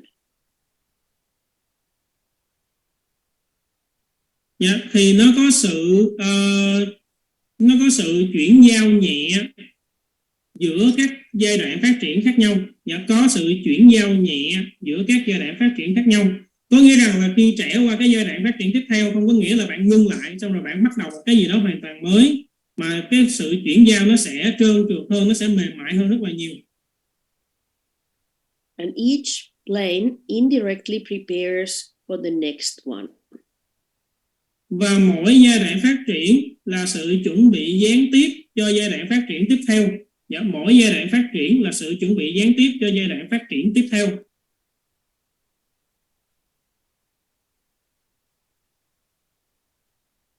A plane of development is a developmental framework. Dạ là một giai đoạn phát triển là cái khuôn mẫu phát triển. Mỗi giai đoạn phát triển là một khuôn mẫu phát triển. So it is a developmental framework which is based on educational approach. So this framework is based on the educational approach. Yeah, Maria Montessori's work, of course, her pedagogy. Dạ, cái khuôn mẫu phát triển này thì sẽ được dựa trên những cái phương pháp giáo dục. Thì ở đây chúng ta đang nói đến là phương pháp giáo dục Montessori. And what I mean about the framework, it gives us an idea. It doesn't say that exactly in this moment a child is moving from this to the other one or doing exactly here and here, this and this. It's an overview. It helps us to recognize and understand the characteristic of a child and young person in each plane on his development of the individual from birth to maturity.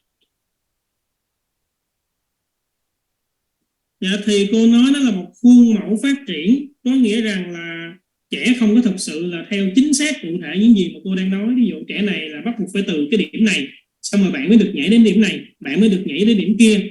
Cái khuôn mẫu phát triển nó là một cái sự mô tả mà gọi là tổng quát, khi mà mọi người nhìn vào một trẻ ở một cái độ tuổi nào đó, ở một giai đoạn phát triển nào đó, thì mấy bạn hiểu rằng là trẻ đang trải qua những cái đặc điểm nào của cái giai đoạn phát triển này. Maria Montessori believed that from birth up to 24 years of age, a child becomes the father of man. Và bác sĩ Maria Montessori tin tưởng rằng là từ 0 đến 24 tuổi, trẻ sẽ trở thành gọi là cha đẻ của nhân loại. In other words, it means that the child gives a birth to the adult that he will become. Có nghĩa rằng trẻ là người sẽ sinh ra cái người lớn mà trẻ sẽ trở thành. And for this reason, the environment must be carefully prepared and guided by 4 planes of development. Và do lý do này thì môi trường phải được chuẩn bị một cách cẩn thận, và the environment must be carefully guided by the planes of development, right? Yeah, so the environment needs to be carefully prepared and guided by the 4 planes. Yeah. Yes. Và chính lý do này thì môi trường phải được chuẩn bị một cách cẩn thận, và chính môi trường này phải được dẫn dắt bởi cái giai đoạn phát triển của trẻ. So this is an illustration that Maria Montessori draw about these 4 planes of development. Dạ, thì như mọi người thấy ở đây là biểu đồ để bác sĩ Maria Montessori minh họa cái quá trình phát triển của trẻ, 4 giai đoạn phát triển của trẻ. And as she called this illustration the constructive rhythm of life. Thì bà gọi cái biểu đồ này hay là cái hình minh họa này là nhịp điệu kiến tạo hoặc là nhịp điệu xây dựng cuộc sống. And as you can see here, it's divided in 4 sections. Thì như mọi người thấy ở đây thì nó được chia thành 4 phần, đó là 4 cái tam giác khác nhau. If you look at the illustration and you see the number 0 and you see a flame there, she thought that the flame is the potentiality. Nếu như mọi người nhìn ở số 0, mọi người có thấy ngọn lửa đó không ạ? Thì ngọn lửa đó bác sĩ Maria Montessori nghĩ rằng đó là tiềm năng của trẻ. So Maria Montessori thought that a newborn child has the potential to become whatever. She has the potential to become a best version of himself. Thì cái ngọn lửa này có nghĩa rằng là bác sĩ Maria Montessori tin tưởng rằng là trẻ có tiềm năng để trở thành bất kỳ những gì mà trẻ muốn, trở thành cái phiên bản tốt nhất của chính trẻ. And even though she's talking about these 4 planes as from 0 to 24 years, she still thinks that the learning is forever, and that's why she put the error and the word finality there. Tuy là bà nói về quá trình phát triển của trẻ là từ 0 đến 24 tuổi, nhưng mà bà tin tưởng rằng cái quá trình học tập là nó sẽ kéo dài suốt đời. Cho nên đó là lý do mọi người nhìn thấy trên cái biểu đồ này nó có một cái mũi tên và nó có chữ finality, nó có nghĩa là trọn đời. So as you can see, she has divided them in 4 triangles. The first one is from 0 to 6, which is called infancy. Dạ, thì là mọi người thấy ở đây là bà cũng sẽ vẽ nó thành 4 cái hình tam giác nè, và mỗi hình tam giác nó sẽ có một cái tên, thì từ 0 đến 6 tuổi nó tên là mầm non. And it has been divided in 2. So 0 to 3 to acquire something, and then 6 to 3 to crystallize what the child has already acquired. Thì mọi người thấy là từ 0 đến 6 nó cũng sẽ được chia thành 2 giai đoạn nhỏ, là từ 0 đến 3 là giai đoạn đạt được một cái gì đó, đạt được một cái thành tựu nào đó, và từ 3 đến 6 là cái giai đoạn mà trẻ sẽ củng cố nó. Then the second plane would be from 6 to 12, and that's what she called childhood. Và giai đoạn thứ hai là từ 6 đến 12 tuổi, và bà gọi đây là giai đoạn ấu thơ. And then the third one from 12 to 18 is adolescence. Và giai đoạn thứ ba là từ 12 đến 18 tuổi, và bà gọi đó là vị thành niên. And it is in the same color than the first one because they are similar to each other. Thì mọi người thấy giai đoạn từ 12 đến 18 nó sẽ có cùng màu với giai đoạn thứ nhất. Tại vì là I'm sorry, it will be the same with each other, right? They are similar to each other, yes. Yes. Tại vì chúng có những đặc điểm tương tự nhau. And they both have divided in 2 subplanes. Và chúng cũng được chia thành 2 cái giai đoạn nhỏ như nhau. And then the fourth one, from 18 to 24 years of age, she called maturity. Và cái giai đoạn phát triển thứ tư là từ 18 đến 24 tuổi, bà gọi đó là trưởng thành. Then if you look at the other illustration underneath, the gray one, that is how she compared her ideas of education for these children and the traditional education. Thì nếu như mà mọi người nhìn ở cái the gray triangle, right? Yeah. Thì mọi người nhìn vào cái tam giác màu xám ở đây á, thì bà đang nói rằng là cái ý tưởng của bà về cái giáo dục nên dành cho trẻ nhỏ và cái giáo dục thật sự mà cái nền giáo dục truyền thống trao cho trẻ nhỏ. So she thought, Maria Montessori thought, in a totally different way than the traditional education. She thought that the children should have information and get to learn as many things as they could when they are really interested about it. Và nghĩ theo một cái phương thức, một cái quan điểm rất khác với lại nền giáo dục truyền thống. Và nghĩ rằng là trẻ nên có cái cơ hội để tiếp nhận rất là nhiều thông tin, kiến thức mà trẻ cảm thấy hứng thú. But if you look at the gray picture underneath, it shows that in a traditional education, it was habit that only a little information was given for the little ones. Nhưng mà nếu như mà mọi người nhìn vào cái hình tam giác màu xám này, thì mọi người thấy là cái phương pháp giáo dục truyền thống chỉ trao cho trẻ một ít cái kiến thức khi mà trẻ còn nhỏ. And then in the traditional education, it was, and it still in somewhere is, the habit that we try to give as much information as possible for the children in their third and especially in the second and especially in the third plane of development. I'm sorry, I kind of lost. So her idea is we should give as much information. Yeah. So if you look at the picture of the traditional education, in that idea was to give as much information for the children who are in the second and third plane of development as much as possible, as Montessori sees that we should give it all the time as much as they are willing to take it in. Dạ thì như mọi người thấy thì theo cái hình tam giác này ở theo cái phương thức truyền thống á, là nó sẽ tăng dần lên, là khi từ giai đoạn thứ 2 đến giai đoạn thứ 3 thì cái nguồn kiến thức nó sẽ tăng dần lên, cái nguồn kiến thức được trao cho trẻ nó sẽ tăng dần lên. Nhưng mà theo quan điểm của Montessori á, là bà nghĩ rằng là nên trao cho trẻ càng nhiều kiến thức càng tốt, khi mà trẻ thấy hứng thú với lại cái kiến thức đó. In traditional education, it has been seen like we are trying to pour the information for young ones and try to get them to learn it, instead of, as in Montessori, we let the children to learn the things that they are interested about. Và theo cái quan điểm của giáo dục truyền thống là chúng ta phải rót cái thông tin vào trong trẻ và ép buộc trẻ phải học cái thông tin đó. Còn theo quan điểm của Montessori là chúng ta sẽ trao cái kiến thức cho trẻ, những cái kiến thức mà trẻ cảm thấy hứng thú. Especially we can see the difference in the third plane. In traditional education, that time is normally the time when we try to educate our children the most, as Maria Montessori saw it in a different way. Thì như mọi người thấy trong biểu đồ này, ở cái giai đoạn thứ 3 là cái giai đoạn mà con người chúng ta bình thường nghĩ rằng là chúng ta phải càng cố gắng giáo dục cho trẻ nhiều nhất có thể, nhưng mà bác sĩ Maria Montessori thì có một cái quan điểm khác.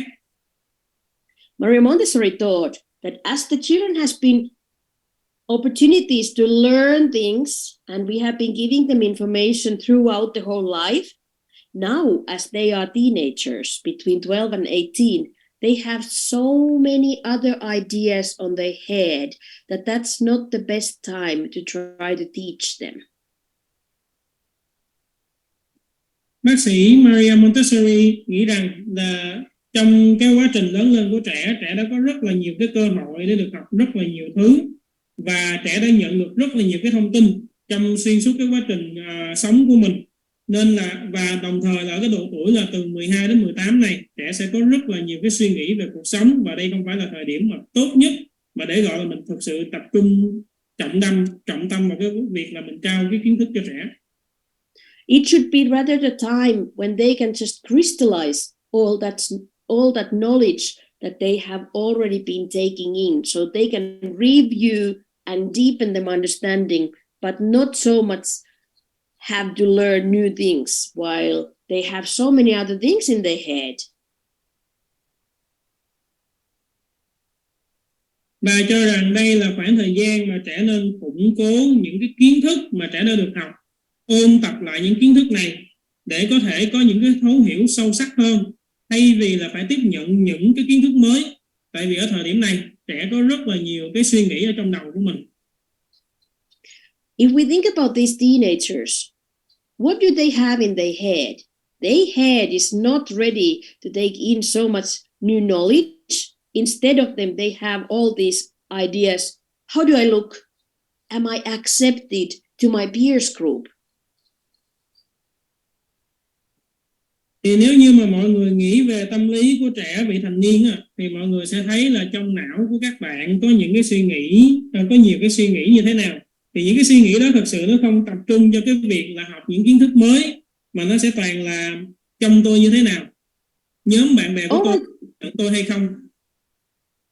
Oh my God, I may have a pimple here. How do I look? Do I look okay?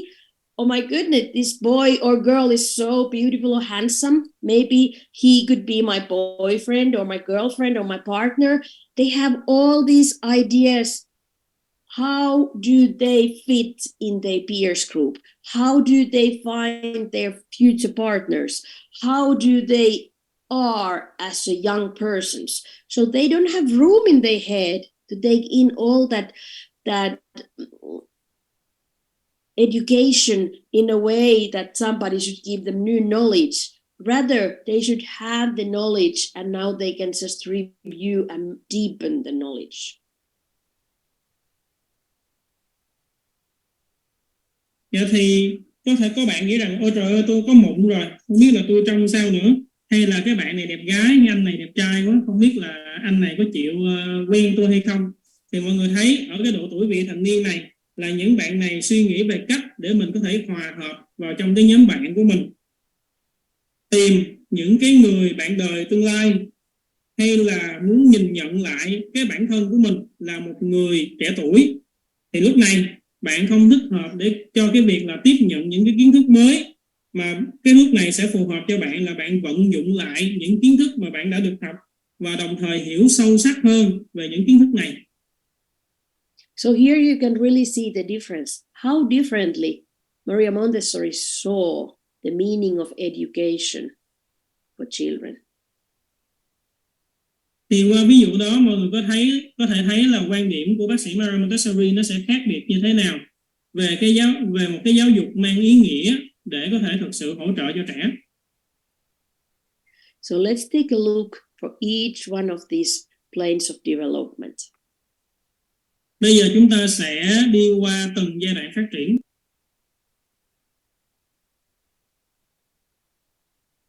So as a review, they are divided in 4 different planes. The first one from 0 to 6 is infancy, from 6 to 12 it's childhood, 12 to 18 adolescence, and 18 to 24 maturity. Dạ thì cô tạm thời ôn tập cho mọi người nha mọi người. Được chia thành 4 giai đoạn phát triển. Giai đoạn đầu tiên là từ 0 đến 6 tuổi, gọi là mầm non. Giai đoạn thứ hai là từ 6 đến 12, gọi là ấu thơ. Giai đoạn thứ ba là từ 12 đến 18, gọi là vị thành niên. Và giai đoạn thứ tư là từ 18 đến 24 tuổi, gọi là trưởng thành. So the first plane of development is from 0 to 6, and it has been divided in 2 subplanes, from 0 to 3 and 3 to 6. Dạ thì giai đoạn phát triển thứ nhất là nó sẽ từ 0 đến 6 tuổi. Dạ, và giai đoạn phát triển thứ nhất này sẽ được chia thành hai giai đoạn nhỏ, đó là giai đoạn từ 0 đến 3 tuổi và giai đoạn từ 3 đến 6 tuổi. From ages 0 to 3, a child explores his environment by his senses. Từ 0 đến 3 tuổi, trẻ sẽ khám phá môi trường của trẻ thông qua các giác quan. He also uses the power of absorbent mind, which we will be talking later more. Trẻ cũng sử dụng khả năng của trí tuệ hấp thu mà trẻ có. Thì về trí tuệ hấp thu chúng ta sẽ nói nhiều hơn về ở trong cái bài này. In the first plane, because the child is very interested in factual information, his environment should be prepared based on reality. Vì ở trong giai đoạn phát triển đầu tiên, trẻ rất hứng thú với lại những thông tin thực tế, nên môi trường của trẻ phải được chuẩn bị dựa trên tính thực tế. It is through the interactions between a child and his environment that the child adapts to his time and space. Thông qua việc tương tác giữa trẻ và môi trường của trẻ, trẻ sẽ thích nghi với thời gian và không gian nơi trẻ sống. And in this time, the child accepts everything without judgments. Và ở giai đoạn nhỏ đầu tiên này là ở giai đoạn này là trẻ sẽ chấp nhận mọi thứ mà không có bất kỳ định kiến hay đánh giá nào. And that's why in the environment, an adult needs to present, for example, very clear language. Đó là lý do tại sao mà người lớn ở trong cái môi trường, đầu tiên là mình phải trình bày, mình phải thể hiện cái ngôn ngữ thật là rõ ràng. And be very mindful of what she says to the child, because the child will take everything in literally. Và phải thật cẩn thận với những cái lời nói mà chúng ta nói với trẻ, tại vì trẻ sẽ hấp thụ nó theo một cái nghĩa đen, hấp thụ toàn bộ những lời ta nói với trẻ theo một cái nghĩa đen. During the first 6 years of life, thanks to the absorbent mind, a child learns effortlessly and takes in everything from his environment simply by living in it. Thì từ 0 đến 6 tuổi, nhờ vào khả năng của trí tuệ hấp thu, thì trẻ sẽ học mà không cần phải bỏ ra, không cần phải nỗ lực, và trẻ sẽ học mà không cần nỗ lực, đồng thời tiếp thu mọi thứ ở trong môi trường của trẻ đơn giản bằng cách là sống ở trong môi trường đó. The absorbent mind, which we will be talking later more, has two different levels. Thì về trí tuệ hấp thu thì khi đến bài trí tuệ hấp thu chúng ta sẽ nói rõ hơn. Thì ở đây chúng ta biết trí tuệ hấp thu nó hoạt động trên hai cấp độ. So as the first plane has been divided in two, from 0 to 3, the absorbent mind works at unconscious level. And then from 3 to 6, the child starts to awaken from his conscious mind. Thì như mọi người thấy nó được chia thành hai giai đoạn nhỏ đúng không ạ? Thì từ 0 đến 3 trí tuệ hấp thu sẽ làm việc trên cấp độ vô thức, và 0 đến 3 là trí tuệ hấp thu làm việc trên cấp độ vô thức. Còn từ 3 đến 6 là trẻ sẽ bắt đầu thức tỉnh từ cái trí tuệ có ý thức của mình. 3 đến 6 là lúc này là trí tuệ có ý thức. For example, a young child can tell you, maybe a 2-year-old can tell you that I learned, I can do something. I can, let's say, I can ride a bike, but he cannot tell why and how he can do it. But when he is more toward 6, he can start to analyze what does he has to do to be able to ride a bike and what kind of skills is needed to be able to ride a bike. Ví dụ giống như là một trẻ 2 tuổi thì có thể nói với ta rằng là con biết chạy xe đạp, nhưng mà thật sự bạn không thể nào nói được là tại sao hoặc là bạn cần phải làm những gì để bạn có thể chạy được xe đạp. Nhưng mà khi mà một trẻ 6 tuổi thì lúc này là trẻ bắt đầu có thể phân tích được là trẻ cần phải làm những gì và bạn cần phải có những kỹ năng gì thì bạn mới có thể đạp được chiếc xe đạp. So if we think about the first plane and the first half of it, from 0 to 6, 0 to 3, through the observation, Dr. Montessori found out that the best prepared environments for the children in the first plane of development are. Dạ rồi, thì khi mà chúng ta nói về giai đoạn phát triển thứ nhất và đặc biệt là ở giai đoạn nhỏ đầu tiên, thì thông qua cái quá trình quan sát của bác sĩ Maria Montessori thì bà cho rằng những cái môi trường được chuẩn bị tốt nhất dành cho trẻ là Of course, the family. The family would be the best place for the young one, especially for the first months of the child's life. Dạ, dĩ nhiên đầu tiên sẽ là gia đình. Dạ, gia đình sẽ là nơi tốt nhất dành cho những cái trẻ nhỏ này, và đặc biệt là dành cho trẻ trong 1 tháng đầu đời. If there is a situation that the mother or the caregiver of the child cannot stay at home with the child, maybe she has to go to work, then the second best option would be the nido, the nest, which is the Montessori environment from children from 3 months up to 12, 14 months.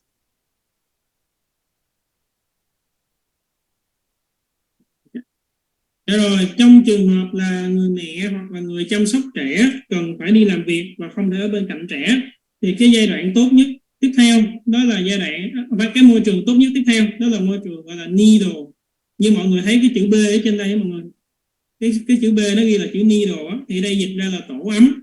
Thì cái môi trường này sẽ dành cho những trẻ là từ 3 tháng tuổi cho đến 12 đến 14 tháng tuổi.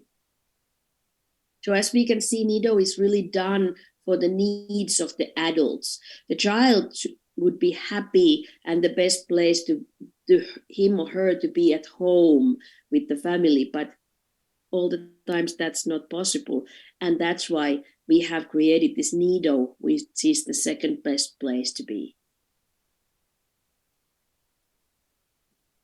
Dạ, thì đương nhiên là trẻ sẽ rất là vui vẻ khi mà trẻ được trẻ có cái nhu cầu gần ở bên cạnh gia đình của mình, nên là trẻ sẽ rất là vui vẻ khi mà trẻ được ở cùng gia đình với mình, ở ngay tại nhà.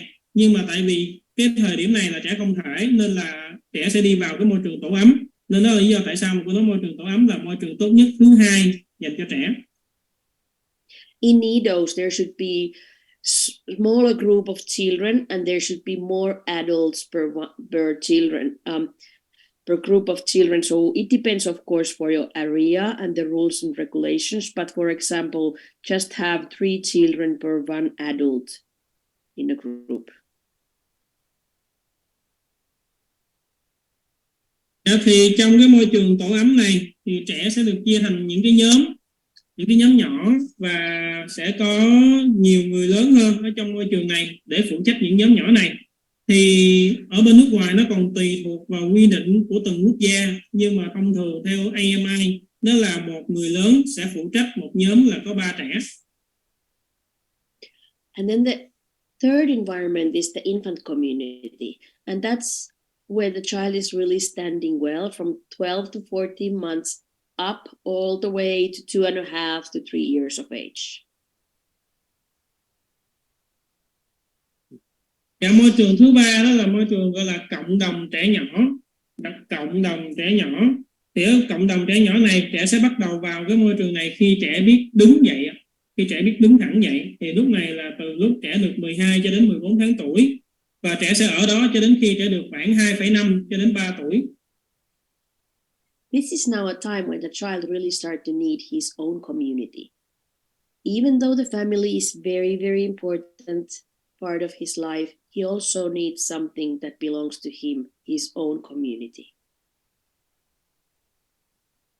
Thì đây là cái giai đoạn mà trẻ sẽ bắt đầu cần phải có cái cộng đồng của chính mình. Mặc dù là gia đình vẫn rất là quan trọng trong cái quá trình, trong cái thời điểm này, nhưng mà lúc này là bạn bắt đầu cần phải có một cái cộng đồng riêng của mình, tiếp cận với một cộng đồng của mình. And again, in the infant community, the ratio between adults and children should be a little bit bigger than in nido, but not as big as, for example, in the next places. So there should be maybe 4 children per 1 adult or 6 children per 1 adult. Depends again of your rules and regulations. Thì ở cái cộng đồng trẻ nhỏ này thì cái tỷ lệ giữa người lớn và trẻ nhỏ nó sẽ giảm đi. Và ở đây thì tùy thuộc, nhưng mà nó sẽ không nhiều, số lượng mà một người lớn quản lý sẽ không quản lý được nhiều trẻ như ở cái môi trường tiếp theo. Ở đây thì tùy theo quy định của từng quốc gia, thì có quốc gia kêu là một người lớn chỉ được phụ trách 4 trẻ, hay là quốc gia khác sẽ cho là một người lớn được phụ trách tới 6 trẻ.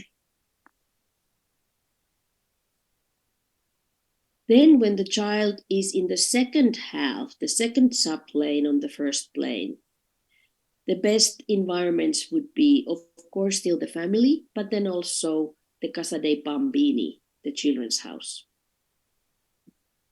Dạ, thì tới giai đoạn nhỏ thứ hai là giai đoạn từ 3 đến 6 tuổi, thì môi trường tốt nhất dĩ nhiên vẫn là gia đình.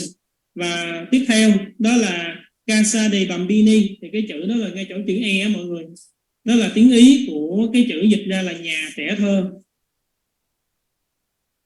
So the Casa dei Bambini would be the ideal environment from children starting 2.5 to 3 all the way up to 6 plus. And the ratio of adult and children should be again bigger. So maybe you have now 6 to 8 children per 1 adult, for example. Again, depending on your rules and regulations. Dạ, thì ở nhà trẻ thơ này thì nó là một môi trường lý tưởng dành cho trẻ là từ 2 tuổi rưỡi cho đến 6 tuổi. Thì ở đây thì cái tỷ lệ giữa trẻ và người lớn thì nó sẽ tăng dần lên. Thì trong cái này là tùy thuộc vào từng quốc gia, từng nhà nước. Thì thông thường là họ sẽ có khoảng từ 6 đến 8 trẻ được một người phụ trách.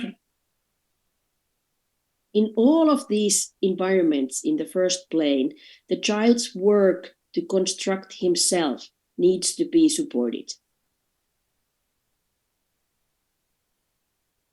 Thì trong tất cả những cái môi trường của giai đoạn phát triển đầu tiên này, thì những cái hoạt động mà để trẻ có thể tự xây dựng bản thân cần được hỗ trợ. He needs support for his voluntary movements, and the prepared environment should respond to his needs by following freedom and allowing freedom for spontaneous activities, creating opportunities for hands-on experience and sensorial explorations.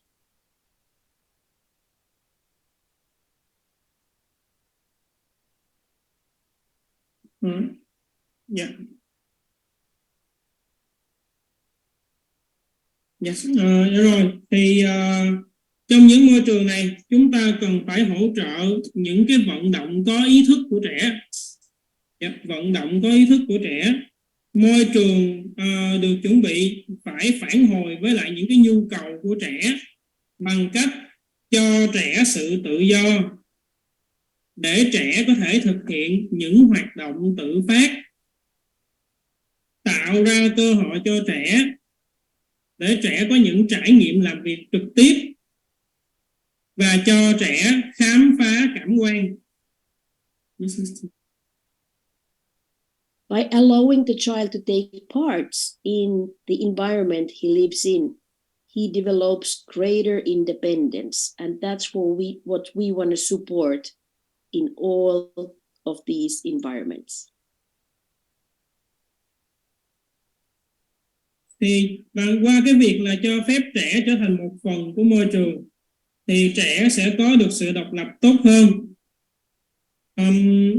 và đồng thời là sẽ nhận được sự hỗ trợ trong tất cả những khía cạnh phát triển của trẻ. And even if we have all the understanding of the development of the child, we as adults, we cannot develop a child. Cho dù là chúng ta hiểu hết mọi cái kiến thức về sự phát triển của trẻ thì người lớn không thể phát triển trẻ. He needs to do it by himself. Mà chính bản thân của trẻ phải tự thực hiện điều này. A child is driven by his inner guidelines to develop, and the adult's role is to assist and support him in his process of self-construction by giving what he needs.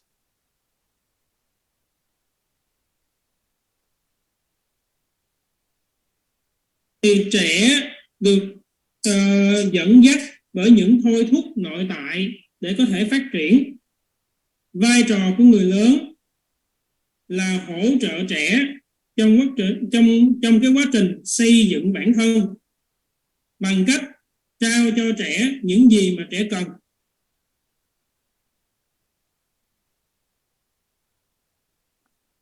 Here is a quote about the first plane on Maria Montessori's book Absorbent Mind. Và đây là lời trích dẫn về cái giai đoạn phát triển thứ nhất trong cái cuốn sách Trí tuệ hấp thu của bác sĩ Maria Montessori.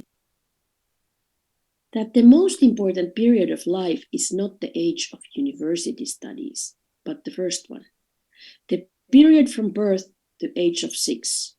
And for that, it is the time when man's intelligence itself is the greatest implement is being formed, but not only his intelligence, his full totality of his psychic power.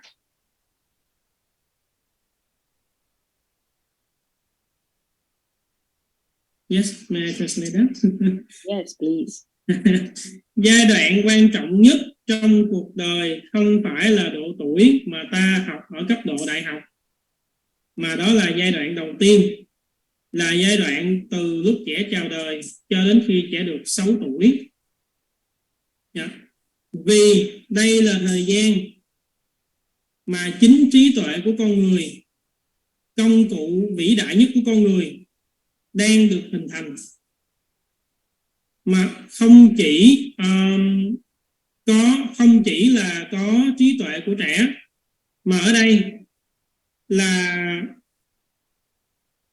khả năng tinh thần toàn diện của trẻ cũng được hình thành. Và khả năng tinh thần toàn diện của trẻ cũng được hình thành. Yes, Christina. Thank you. So the next plane is the second plane of development, which is from 6 to 12 years. Dạ thì mình tới cái giai đoạn phát triển thứ hai thì nó là từ 6 đến 12 tuổi. And during this plane, the child collects information from his environment without the power of absorbent mind. But now, rather, he does so with the power of reasoning mind. Thì ở trong giai đoạn này, trẻ thu thập cái thông tin về môi trường của mình không phải thông qua cái trí tuệ hấp thu nữa, mà lúc này là trẻ sẽ vận dụng cái trí tuệ gọi là trí tuệ lý luận. He wants to know why things are happening and how does they happen.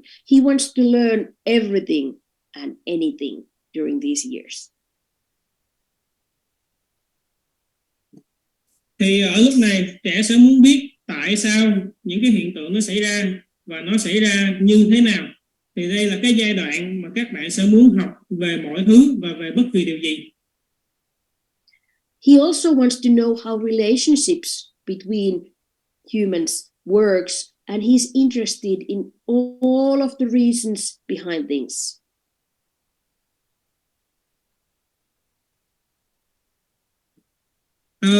Trẻ cũng muốn biết được cái mối liên hệ giữa các cái công việc của nhân loại, và đồng thời là hứng thú đến mọi cái lý luận, mọi cái lý do về cái cách mà tất cả những cái hiện tượng trong cuộc sống này xảy ra. He also has his so-called herding instincts. He wants to belong to the groups, model others' behaviors and beliefs, and he worships his idols.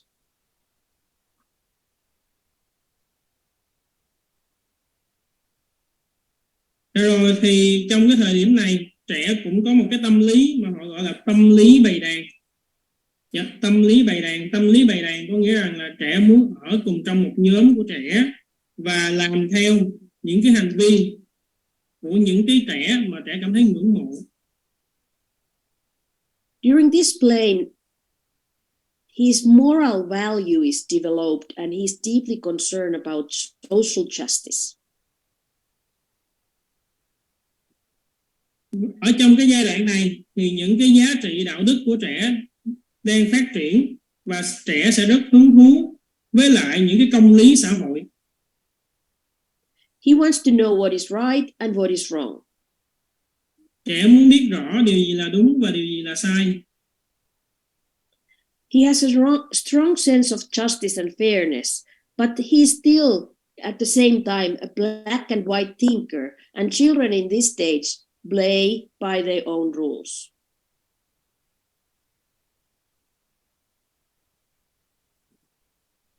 Thì trẻ có một cái sự cảm nhận, một cái sự nhạy cảm về công lý và sự công bằng rất là mạnh mẽ. Nhưng mà ở thời điểm này thì các bạn nghĩ theo cái hướng là trắng đen rất là rõ rệt. Và thật sự là các bạn sống theo chính những cái quy luật của các bạn. At this age, children, you can hear, they said, why? This is not fair. And they think that all their friends can have more freedom and they can do other things than they. They really need to know what's going on and where are my limits, for example. Thì ở độ tuổi này mình sẽ thường hay nghe trẻ nói rằng là tại sao nó không có công bằng với con, và bạn luôn luôn thấy rằng là bạn bè của mình sẽ nhận được nhiều cái sự tự do hơn mình, và bạn muốn trải nghiệm xem là cái giới hạn của mình có thể đi được là đến đâu.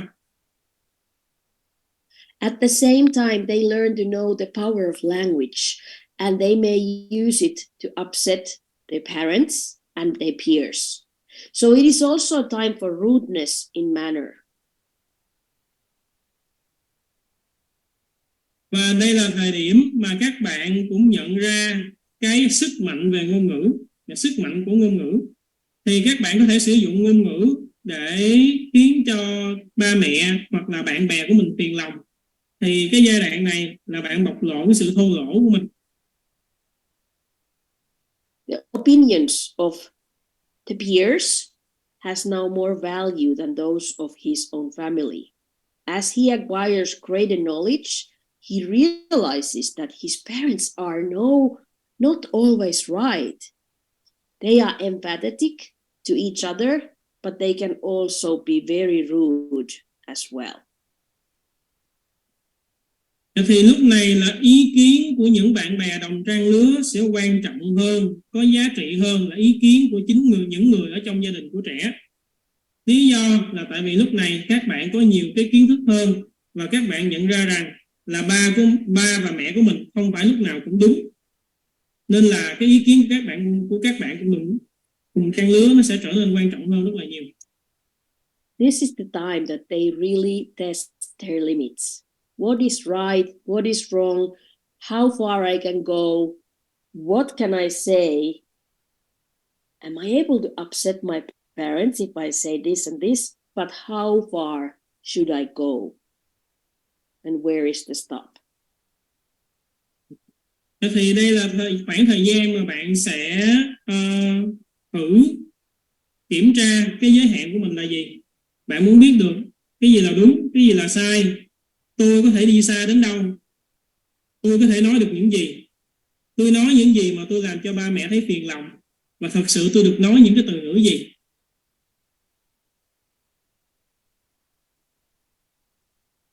So for this second plane, there are also a different environment. They are no longer in the Casa dei Bambinis. Now it's time to move to the elementary classes.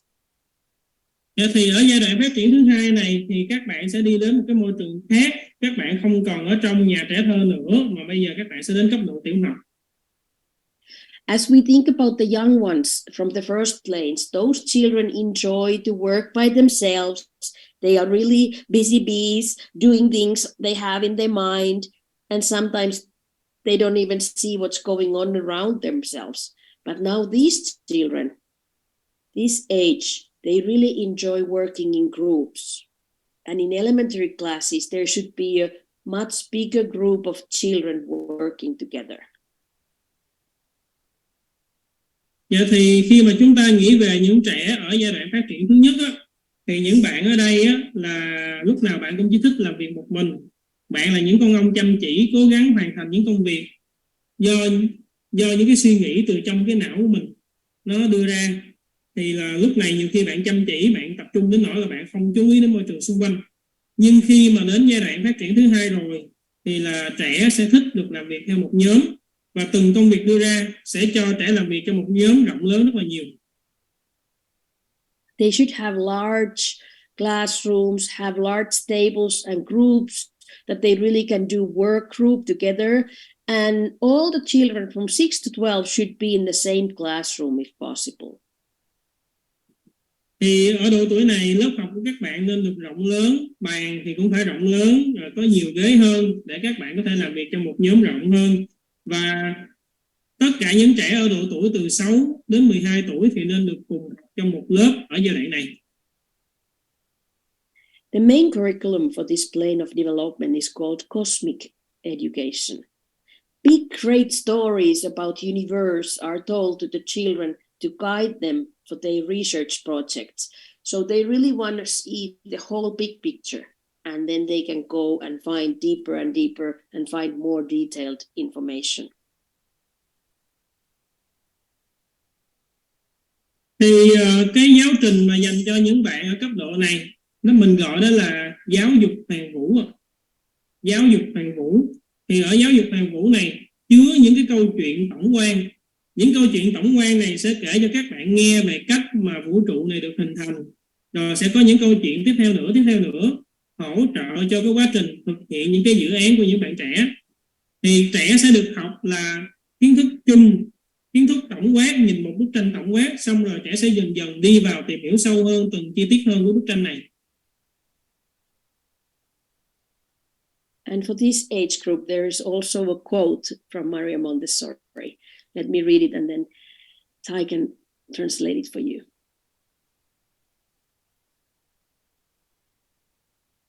In fact, experiences tell us that in this period, the child can submit himself to the regime of mental work demanded by the school.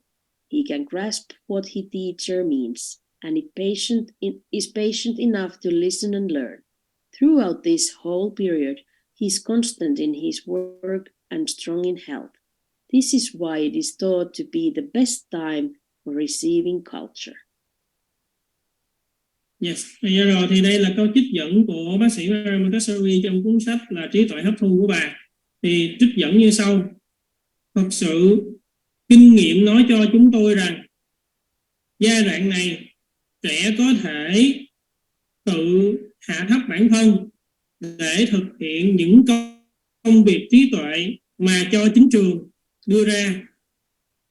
Trẻ có thể nắm bắt ý nghĩa mà giáo viên muốn nói và đủ kiên nhẫn để lắng nghe và học tập.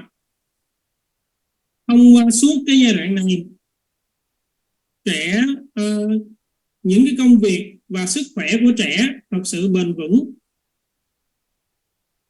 Và đây chính là thời gian tốt nhất để trẻ có thể tiếp nhận văn hóa. Yes, Maxine. Thank you. Then let's take a look for the third plane of development, which is from 12 to 18 years. Vậy rồi, bây giờ chúng ta sẽ đến giai đoạn phát triển thứ ba là từ 12 đến 18 tuổi. During this stage, the child is going through many physical changes once again, as he did in the first plane. Vậy thì thông qua xuyên suốt cái giai đoạn này, các bạn sẽ phải trải qua những cái sự thay đổi về mặt thể chất. Những sự thay đổi về mặt thể chất này nó mạnh mẽ tương tự như là những gì diễn ra ở giai đoạn phát triển thứ nhất. The child or the young person now may feel lost about himself. He wonders who he is going to be and what is he going to do. He's trying to find his place in the society, and with his reasoning mind, he will eventually find it.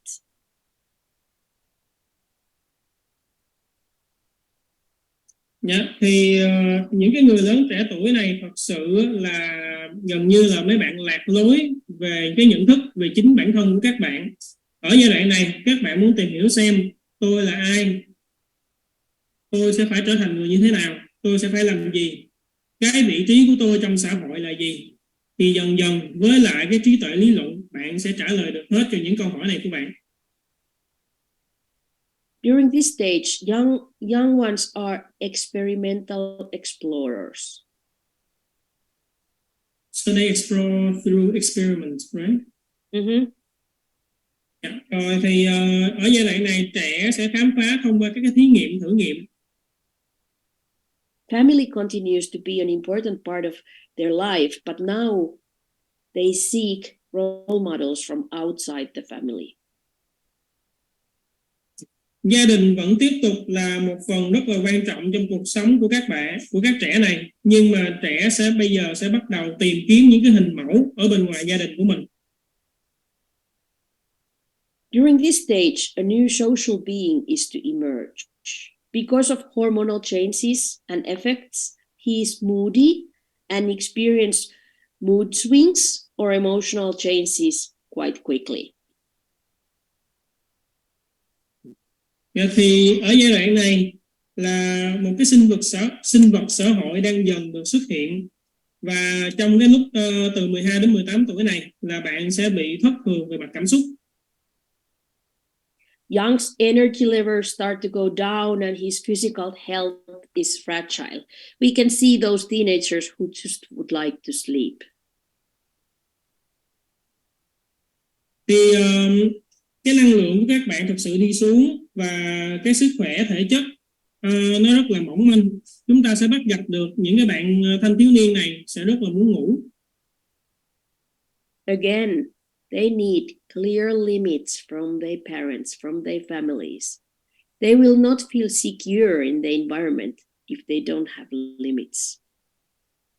Và một lần nữa là giai đoạn này trẻ cần những cái quy tắc rất là rõ ràng từ phụ huynh, từ gia đình của mình, và trẻ sẽ cảm thấy bất an khi mà không nhận được những cái quy tắc rõ ràng này. And you remember when we were looking at the illustration, the picture, now the young one is deeply concerned about whether he's accepted by others or not. Và khi mọi người nhìn vào cái hình ảnh minh họa hồi nãy của bác sĩ Montessori thì ở giai đoạn này trẻ sẽ thực sự rất là quan tâm đến cái việc là trẻ có được xã hội chấp nhận hay không. So at this time, his intellectual capacity is not so much in use. He might care less about school. He has so many other things going on that what he needs to be concerned about. Thì ở giai đoạn này là trẻ sẽ không vận dụng nhiều cái khả năng trí tuệ của mình. Bạn sẽ ít quan tâm hơn về trường học và thật sự là quan tâm đến những cái câu hỏi mà cô vừa nêu ra. He focuses on his appearance, his relationships, and social acceptance. He tries to understand himself through relationship with opposite sex, for example, and he often seeks role models outside the family, as I mentioned. Rồi thì ở độ tuổi này là các bạn sẽ tập trung vào ngoại hình, về các mối quan hệ, về sự chấp nhận của xã hội. Bạn cố gắng thấu hiểu bản thân thông qua các mối quan hệ với những người bạn khác giới và đồng thời tìm kiếm những hình mẫu ở bên ngoài gia đình của mình. On the other side of the token, this period is marked by yet other period of creativity. He's not confined to his parents' beliefs and values. It is time to form new identity, and doing some activities, some creative activities may help him to find his own way of showing who he is. Thì nói về một mặt khác thì đây cũng là một giai đoạn kiến tạo. Thì ở giai đoạn này bạn sẽ không còn bị gói gọn, bạn không còn bị giam giữ trong những cái đức tin hay là giá trị của chính gia đình mình nữa, mà bạn sẽ cần tìm kiếm một cái tính danh mới cho cái bản thân của mình. Thì thông qua các hoạt động mà bạn được thực hiện thì bạn sẽ tìm kiếm được bản thân của bạn là ai. And during this period for unsettlement, the young ones really need a lot of understanding, respect, love, and acceptance from the adults around them.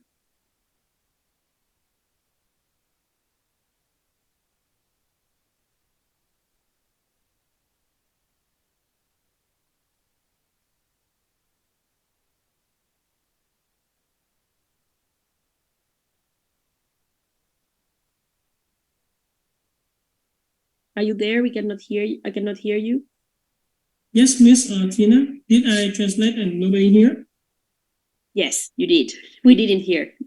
Okay, let me say that one more time. Để hỗ trợ cho những bạn ở giai đoạn này thì bạn cần phải có sự yêu thương, lòng tôn trọng và sự chấp nhận của gia đình cũng như của những người xung quanh. Yeah, I'm so sorry about that. No, don't worry. It happens. So now really the parent's role is to be supportive. The change of the role of the parent has changed a bit, but it's still very important. Thì thật sự lúc này phụ huynh phải thật sự hỗ trợ cho các trẻ ở giai đoạn này. Tuy cái vai trò của phụ huynh đã thay đổi, nhưng mà phụ huynh cũng đóng một vai trò rất là quan trọng trong cuộc đời của các bạn. So young ones at this plane, they really need a lot of self-expression activities like music, art, drama, and languages that help them to find their way of express themselves and to communicate with the world.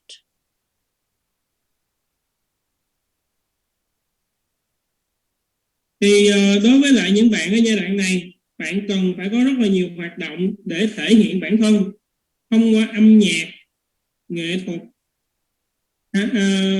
kịch hay là ngôn ngữ. Âm nhạc, nghệ thuật, diễn kịch và ngôn ngữ. Thì đây là những cái hoạt động giúp cho bạn có thể thể hiện bản thân, đồng thời là giao tiếp với thế giới.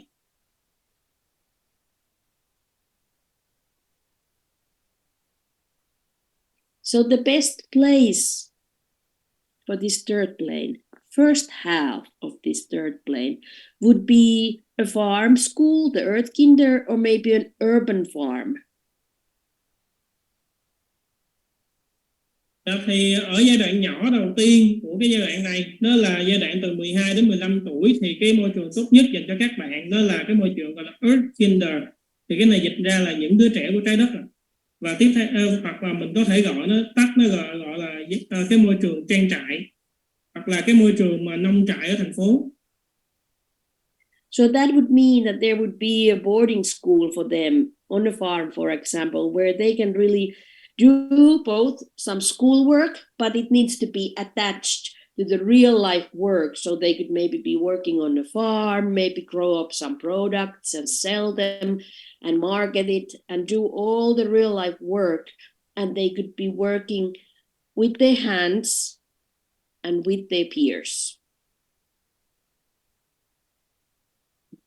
Thì thông thường là họ sẽ làm một cái trường nội trú ở trong một cái trang trại và các bạn này sẽ sống ở cái ngôi trường này.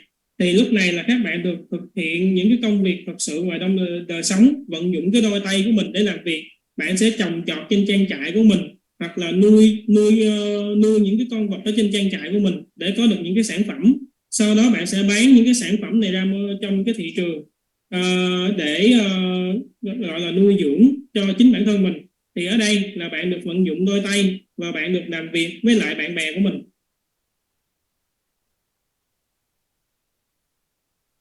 And then the second half of the third plane, the child should attend a high school or some kind of tutorial education.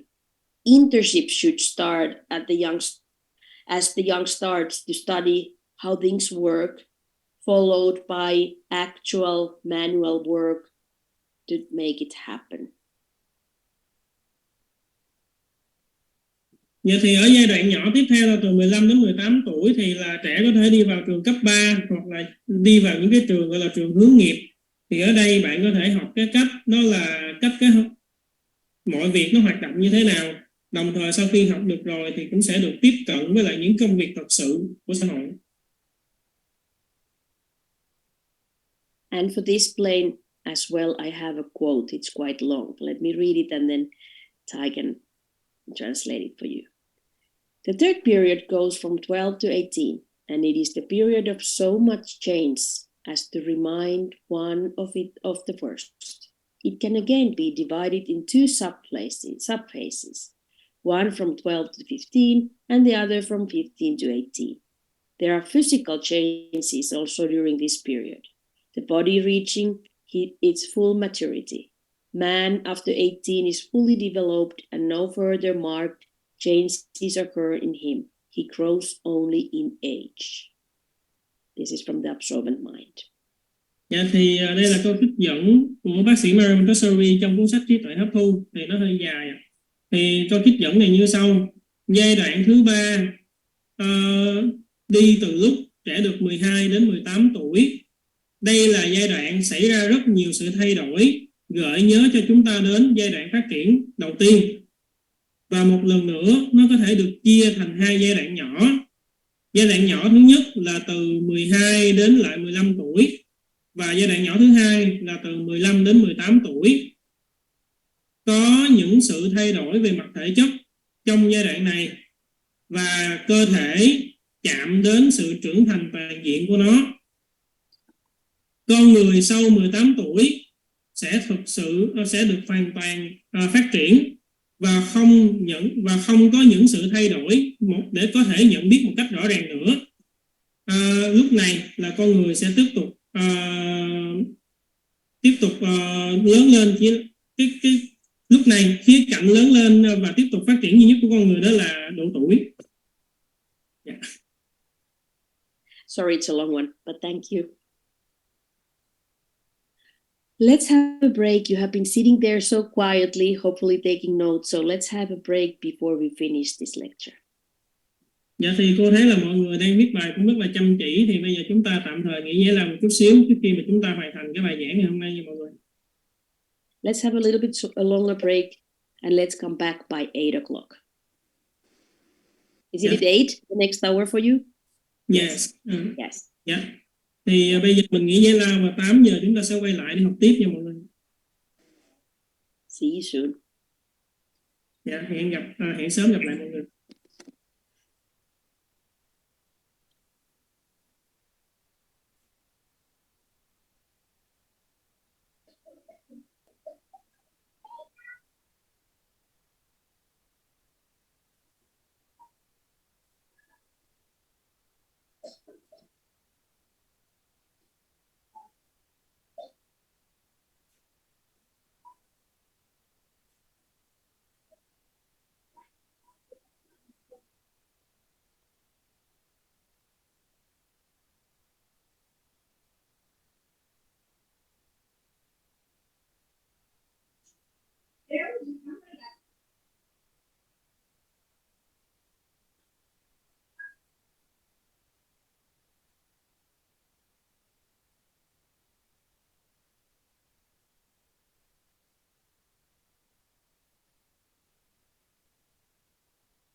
Tay kìa, tay kìa.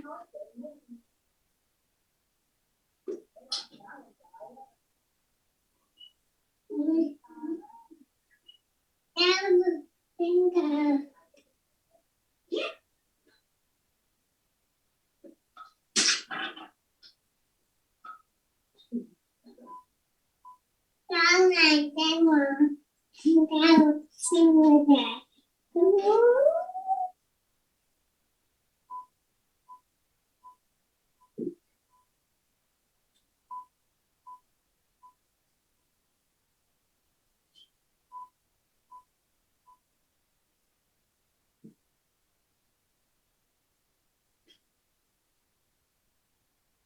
Đến ra rồi. Đó, đó, đó, đó, đó. Đó có ma, đó có ma. Sữa rồi. Tôi có bị sữa rồi.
Cháu là một quá chó thà giờ. Ở đi hỏi vô sao.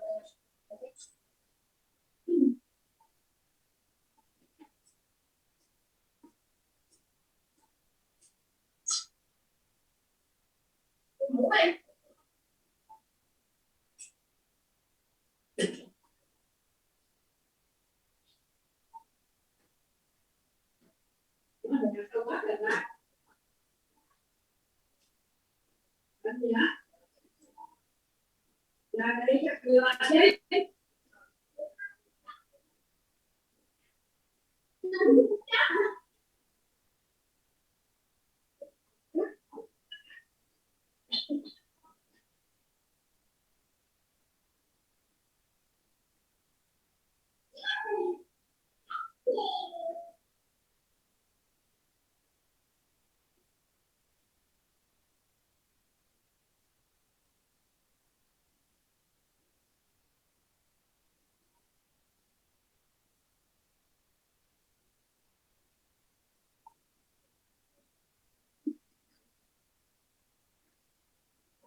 Quack, quack, quack.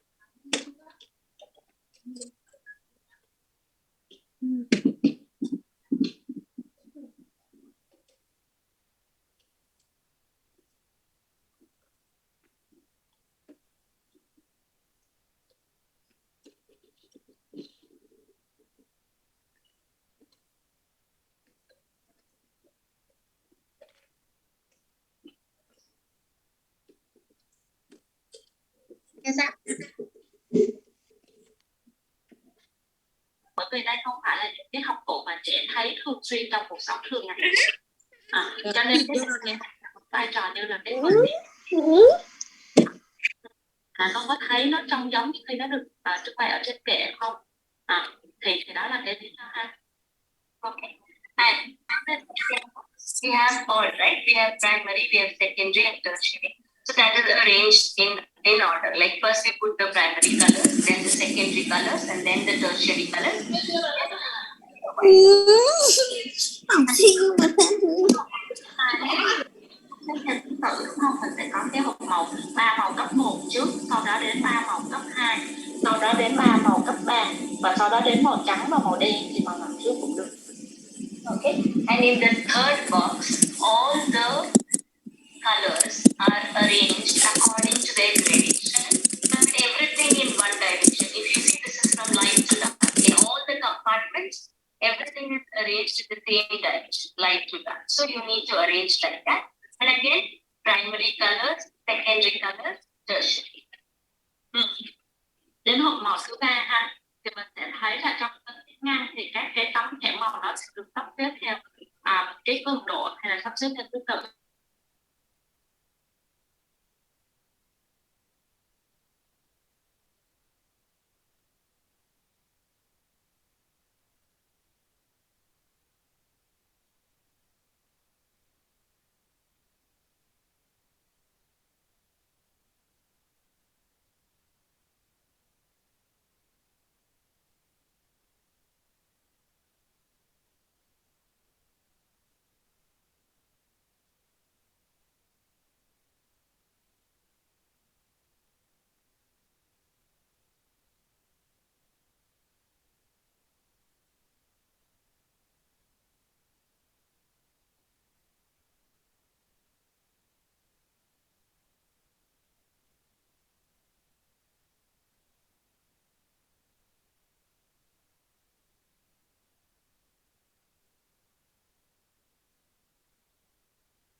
welcome back. Let's finish the lecture together.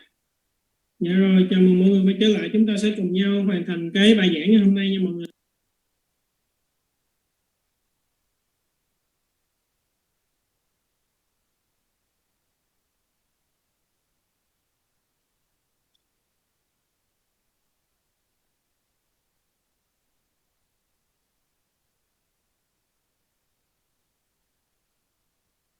No.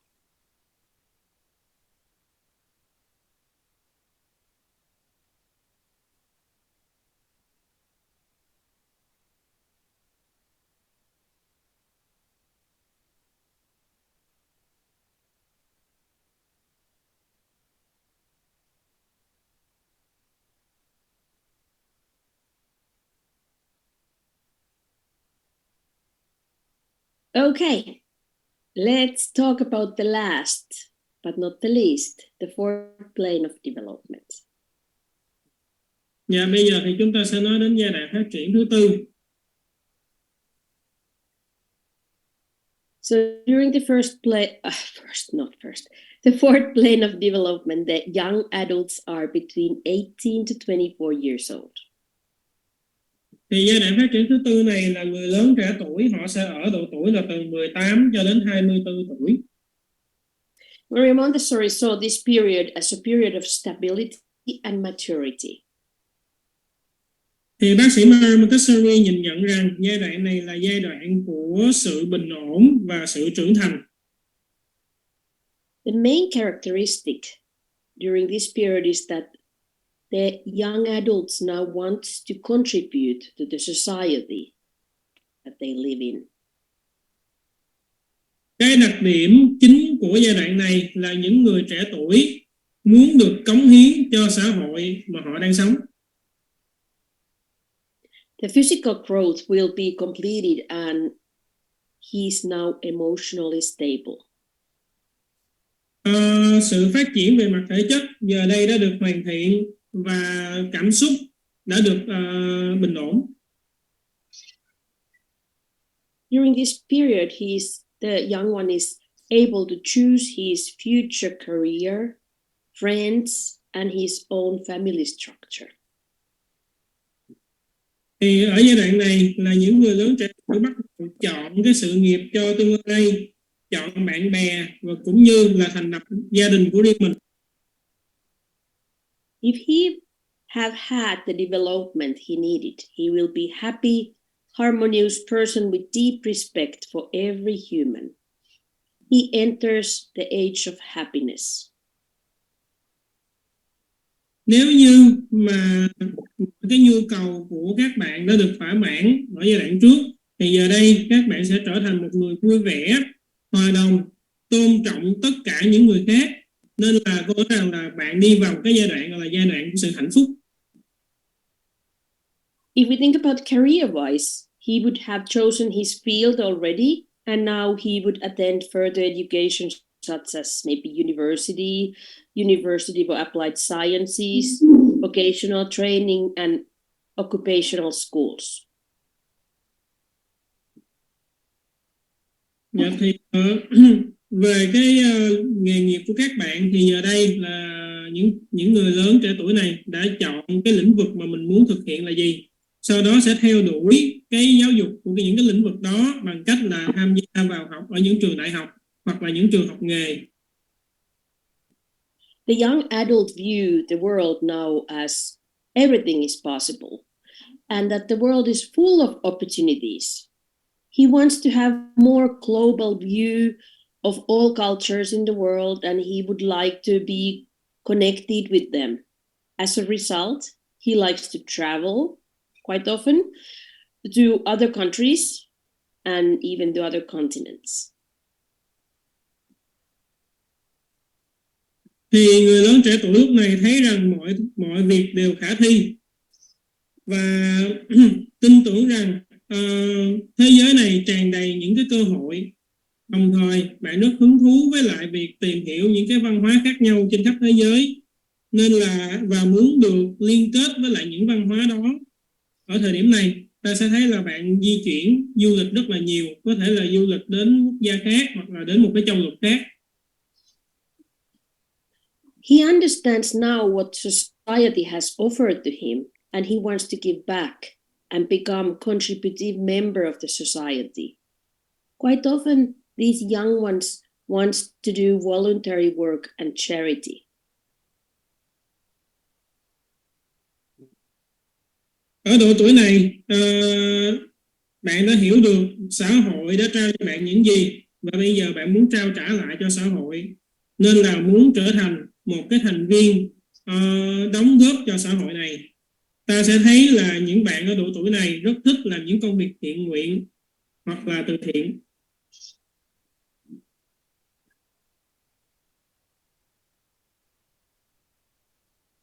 So again, there is a different environments now than earlier.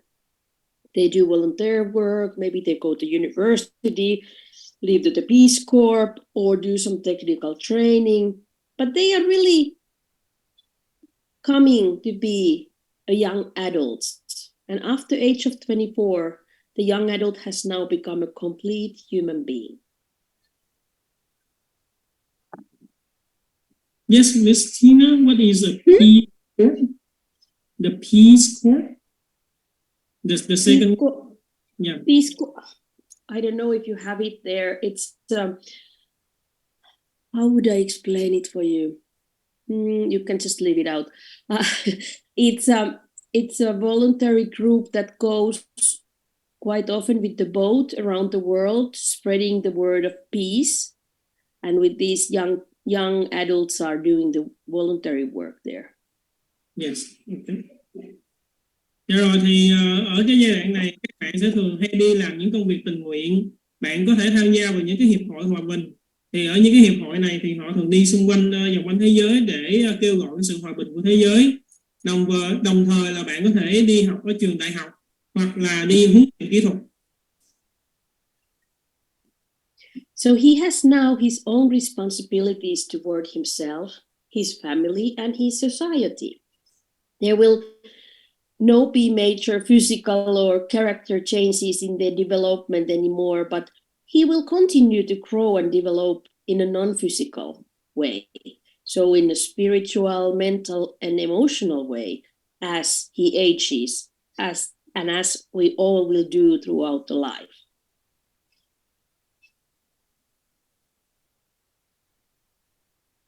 Dạ, thì thật sự ở giai đoạn này họ gọi những cái bạn này là những người lớn trẻ tuổi, và sau khi bạn được 24 tuổi thì là cái quá trình bạn đã trở thành một con người hoàn thiện.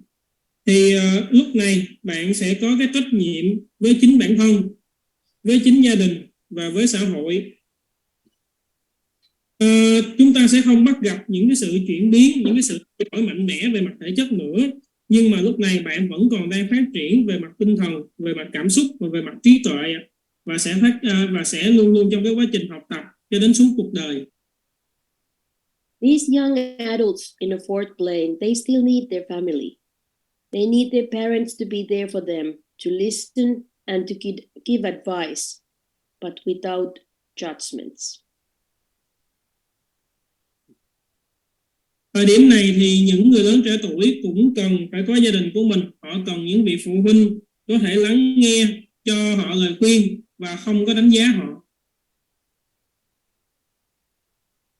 And for the end, there is a short quote from Maria Montessori's book, The 1946 London Lecture. We know that man goes on developing until he is 24, and then his development is complete. He is mature. Dạ, thì đây là câu trích dẫn của Maria Montessori trong cuốn sách là Những bài giảng ở London năm 1946. Thì bà nói như sau: chúng ta biết rằng là con người trải qua sự phát triển cho đến khi họ được 24 tuổi. Và lúc này sự phát triển đã được hoàn thành, là người đó đã được trưởng thành. And if you would like to read more about this topic, these two books, The Absorbed Mind and Education for New World, would be a good research to start with. Và nếu như mọi người muốn tìm đọc thêm những cái nguồn kiến thức thì đây là hai tài liệu tham khảo mà mọi người có thể đọc. Đầu tiên là trí tuệ hấp thu chương 3 và tiếp theo là giáo dục cho một thế giới mới chương 3. Thank you. Dạ, cảm ơn mọi người rất nhiều.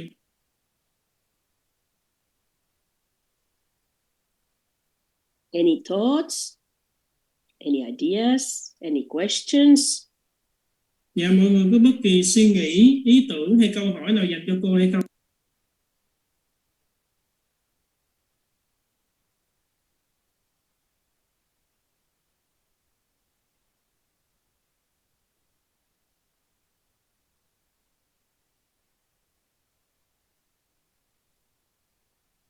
No questions. No thoughts. Dạ, mình không có bất kỳ câu hỏi nào luôn. I hope I gave you some thoughts, so because now you can think about what to write about this topic. Dạ, cô mong là cô có thể đưa ra cho mọi người cô đã trong cái bài giảng của cô đã cho mọi người một vài cái ý tưởng về cách mà mọi người sẽ định viết cái bài luận của mọi người như thế nào. The next thing we will do is Ty has made sure that you all have. How did you send it to the students? Is it on WhatsApp or where is it? Yeah, we have an app just like WhatsApp, but it's a Vietnamese app. So Okay. everyone is in that, and they have to just receive the document that you acquire. Great. So you in your app now has a document called The Period of Growth. That's from the Maria Montessori's book, Absorbent Mind, Chapter 3. Dạ rồi, trong cái Zalo của mình đó mọi người, không biết là mọi người đã nhận được cái tài liệu gọi là cái một giai đoạn phát triển, nó nằm trong cuốn sách là trí tuệ hấp thu của bác sĩ Maria Montessori. I'm going to put you in rooms, in breakout rooms, and please, in that room with your group, decide how much time you need to read that little article. It's not very long. And then it's like 5 pages. And then please talk about it and see what comes to your mind. And in your group, decide something that you want to share with rest of us later. Bây giờ thì cô sẽ chia mọi người thành cái breakout rooms, có nghĩa rằng là cô sẽ chia mọi người thành từng nhóm nhỏ. Sau trong cái nhóm của mình, mọi người hãy quyết định là mình sẽ dành bao nhiêu thời gian để mình đọc cái tài liệu mà cô đã cho mọi người. Nó có khoảng cỡ 5 trang thôi. Sau đó mọi người hãy cùng nhau trò chuyện với nhau về tất cả những cái khía cạnh nãy giờ mà mọi người đã học. Và sau đó quyết định là mình sẽ chia sẻ những gì sau khi mà mình đã cùng nhau thảo luận để chia sẻ cái ý tưởng đó với cô. Do you have any questions about that? Mọi người có câu hỏi nào về cái yêu cầu của cô vừa đưa ra hay không? Or do you know now what to do? Dạ, mọi người đã hiểu cô muốn mình làm gì chưa?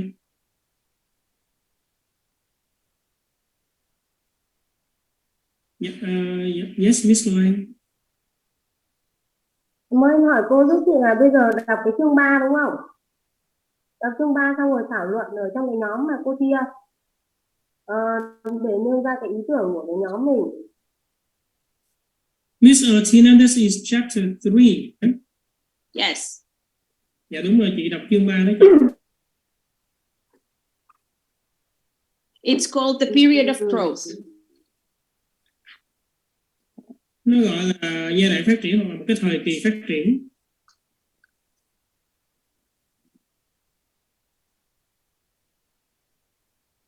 So it's 1, 2, 3, 4, 5. Well, it's about 10 pages.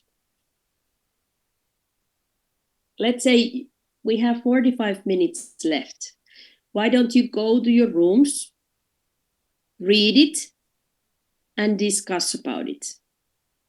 And tomorrow when we start, we will go through all the groups and you can tell us what did it brought to your mind Or what did you discover from that Maria Montessori's text?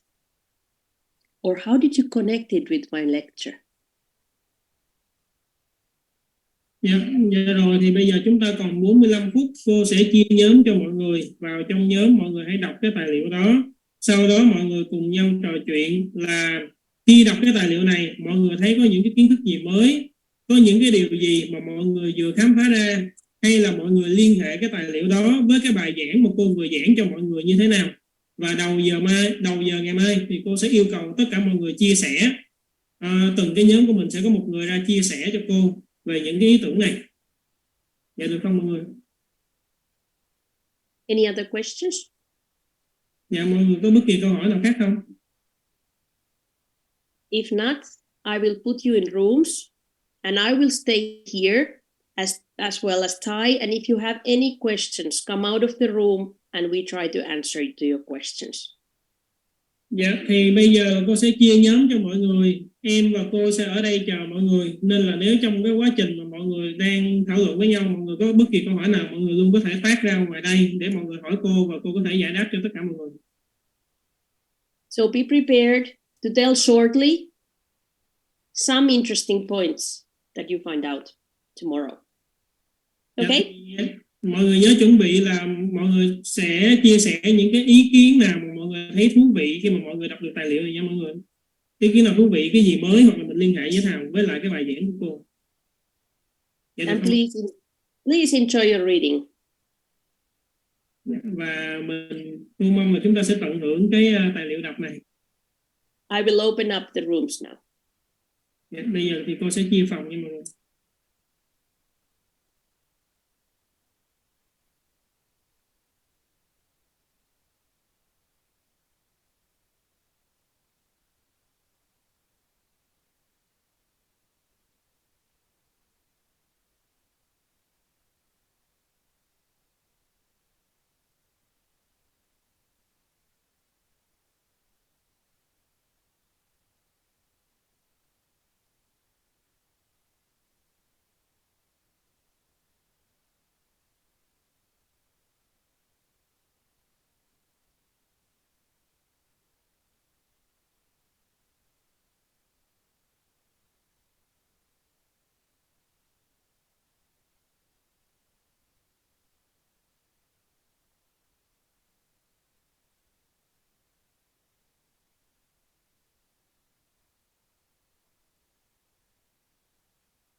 Trong phòng này còn có 5 chị em mình thôi đó hả?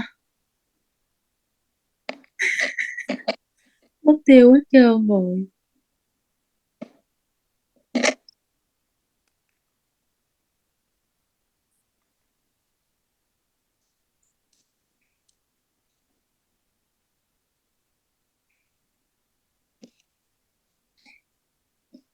Còn có 5 chị em mình nào không? Mọi người mở cái mic lên đi mọi người để mình thảo luận luôn á.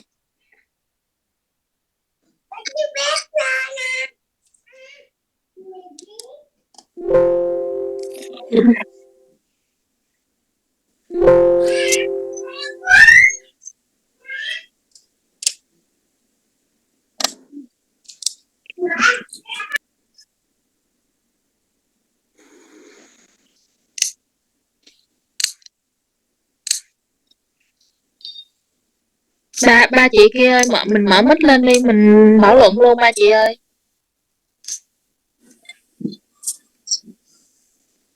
Có 5 người tụi mình thôi chứ không hết. Thao hồ nói đi.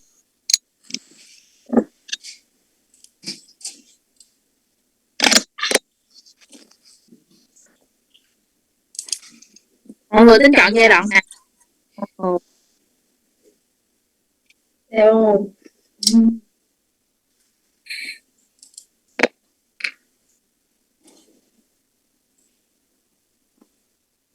không dùng về nói đi. Chúng ta được gặp nhau nữa hả?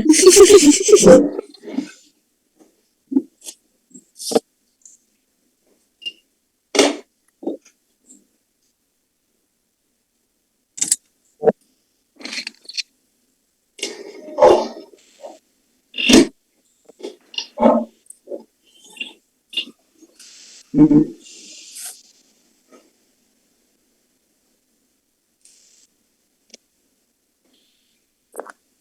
cái hai á, mọi người thấy sao mọi người? Để đọc nhé nha, chưa đọc nữa. Bằng tiếng Anh không nè? Có cái của tiếng Việt nữa. Thấy rồi.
Hello mọi người ơi, sao rồi ạ? Nhóm người ta nói quá trời nói luôn rồi.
How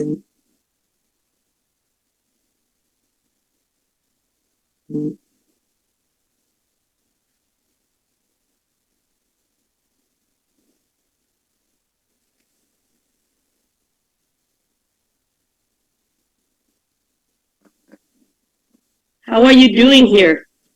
Dạ mọi người ở đây thì ra sao rồi? Are you reading or did you already read? Dạ mọi người vẫn đang đọc tài liệu hay là mọi người đã đọc xong rồi?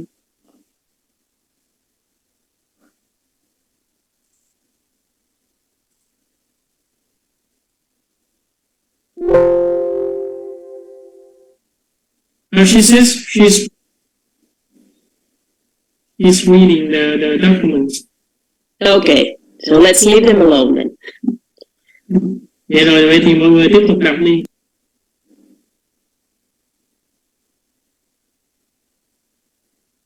Maybe we should give them a little bit more time to read and go and see. Yes.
Mọi người ơi,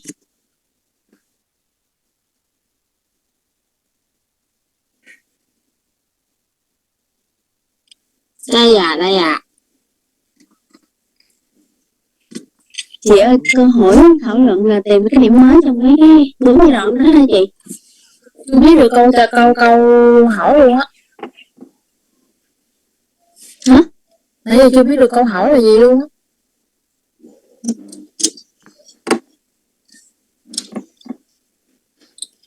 Chưa biết được câu hỏi của cái bài thảo luận này luôn.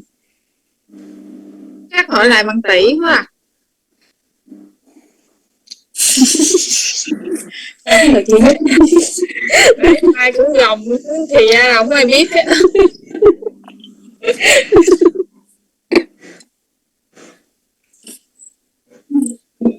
Có bạn gì nói đang đọc bạn có biết không? Cái bạn mà nó đang đọc bài á, đang đọc thôi chứ không biết câu trả lời câu hỏi. Không biết câu hỏi là gì nè, hồi nãy câu hỏi nghe không có được. Chắc là nhà quyền trợ giúp quá à. Cái này là mình tìm hiểu thêm về giai đoạn hay là mình tìm ra điểm khác nhau hay giống nhau hay là sao? Chưa biết luôn. Nghĩ là tìm ra cái giai đoạn quan trọng. Giai đoạn quan trọng thì các bạn từ 03 đến 36. 03 đến 36 là trí tuệ thẩm thấu á.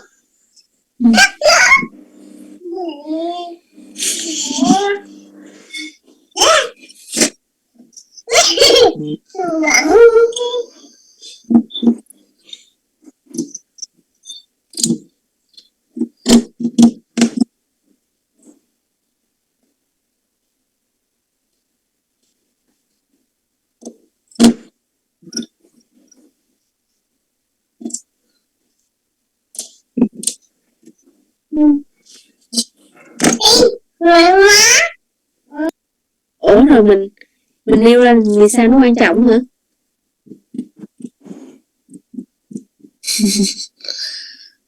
Vì sao quan trọng?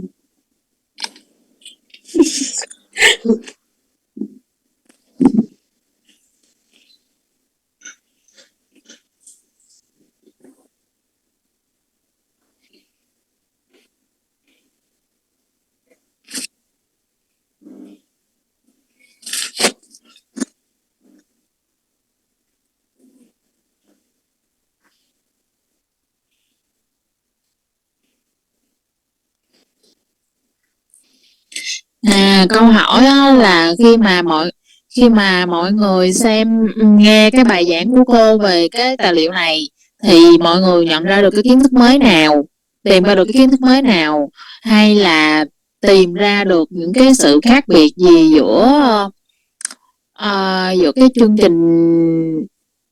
Để nghe lại cái câu hỏi nè. Khi đọc tài liệu này, kiến thức gì mới, có những cái điều gì mà mọi người vừa khám phá ra, rồi cảm thấy được cái bài giảng của cô hồi nãy là như thế nào.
Did you get some work done?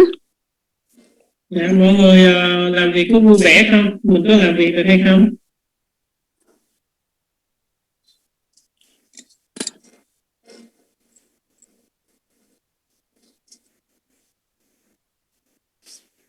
Are you all done for the tomorrow's discussion, or do you need more time tomorrow? There's some raising up. Vậy để chờ em dịch chút xíu. Thì không biết là mọi người có xong chưa? Ngày mai mọi người đã sẵn sàng chia sẻ cái ý kiến của mình chưa? Hay là ngày mai mọi người cần thêm thời gian? So there are two people who raise hands, and I ask them. Yes, please. Tiên mời chị Loan, chị giơ tay, không biết chị có câu hỏi nào dành cho cô không? Number one is at least there raising her hand. Thực ra là chị cũng đọc xong cái đấy rồi ấy, thì chị cảm thấy là nó cũng khá thiên về lý thuyết ấy. Nhiều lúc có những bạn ấy, thì cái việc mà đọc mà như là trả lời những cái câu hỏi của cô đưa ra, hoặc là những cái đưa ra cái quan điểm ấy, thì là cũng sẽ khá là hình tượng với các bạn ấy. Thì theo bản thân chị thì chị cũng làm môn, thì chị cũng thấy là ngày mai vẫn cứ thảo luận bình thường đi, sau đó mọi người cùng nhau nói chuyện ấy, thì em chỉ cần dịch cho cô là ngày mai mọi người vẫn cứ nói chuyện thảo luận bình thường để theo đúng tiến độ. Đấy, và mọi người nếu mà ai mà không hiểu thì cứ đọc lại cái đấy thôi. Cái phần chương 3 ấy thì đọc một lần mà hiểu được ấy thì cũng không hiểu được, nó rất là mơ hồ luôn ấy. What she shares that she thinks that the document too abstract for the new students, and they have a lot of things to ask. She thinks, but the thing she thinks is they need to learn more and they need to read more. So tomorrow you should continue your lectures and continue with what they're sharing, so that they can gain more knowledge about that. How about the number one? Yes, rồi chị số 1, chị Lê Thị Minh Anh. Dạ vâng ạ, em cũng đang tính xin cô là ngày mai chắc phải cho thêm thời gian, tại vì lúc nãy ấy, thời gian để thảo luận nhóm thì mọi người đều dừng để đọc tài liệu và đọc nó cũng hơi dài á, đọc xong thì chưa kịp thảo luận đã bị out ra nhóm rồi. Ok, vậy rồi nếu mọi người ý xin thời gian thảo luận thêm thì em sẽ nói với cô, và ngày mai đầu giờ chúng ta sẽ thảo luận thêm nha mọi người. Yeah, so Miss Atina, most of them agree that can you give them more time to have a discussion with each other, because the document is kind of a little long and it's nearly took them almost of the time today to read the documents. So can they have more time to discuss tomorrow before they share with you the ideas? Yes. So let's say so. If you haven't been finished the reading, do it before tomorrow's lectures when we meet, and then we will have some more time to discuss. Dạ rồi, thì bây giờ cô dặn dò mọi người nếu như mà chúng ta chưa có đọc xong cái tài liệu đó thì hôm nay tối nay mình ráng hoàn thành xong, mình đọc xong tài liệu thì vào ngày mai khi mà cô bắt đầu lớp học thì cô sẽ cho mọi người thêm một ít thời gian để mọi người có thể cùng nhau thảo luận về cái bài hôm nay cũng như là tài liệu mọi người đã học, rồi sau đó mọi người sẽ chia sẻ cho cô cũng như là đặt những câu hỏi dành cho cô, thì được không mọi người? The only problem is that I don't know if you can do the same groups, but at least if everybody has been reading it now. Dạ, vấn đề duy nhất là cô không có thể nào mà chia tất cả mọi người ở đây vào trong cùng một nhóm như lúc hồi nãy được, nên là nhưng mà ít nhất là mọi người khi mà đọc bài xong rồi ít nhất mình có một cái kiến thức gì đó về cái tài liệu này rồi, nên là ngày mai mọi người khi đọc xong mọi người sẽ có cái gì đó để mọi người cùng thảo luận với nhau.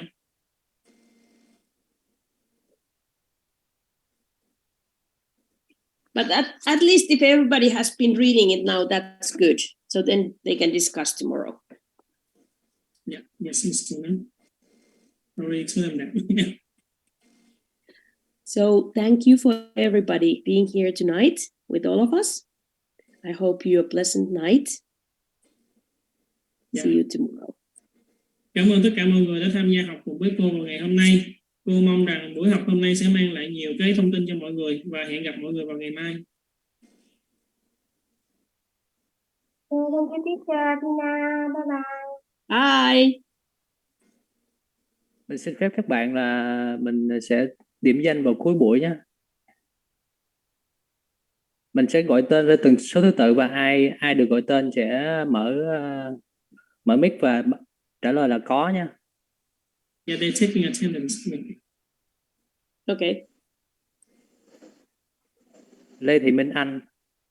Có ạ. Rồi. Phạm Thị Huyền. Có. Nguyễn Phạm Thủy Tiên. Nguyễn Phạm Thủy Tiên. Nguyễn Phạm Thủy Tiên, bạn số 3 mở mic cho mình nha. Nguyễn Phạm Thủy Tiên à. Mở mic và trả lời có giúp mình nha. Nguyễn Phạm Thủy Tiên. Ở dưới dạng Có. trình bày mà nó chỉ là một cái gợi Lương Đoàn Bảo Nhi. mà cái hỗ trợ duy nhất mà mình đưa đến cho trẻ ở cái Nguyễn Thái Yến Phương. cái việc mình Có. Văn Thị Quỳnh Giao.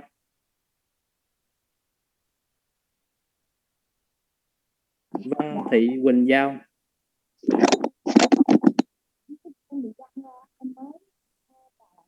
Nguyễn Thị Ngọc Yến.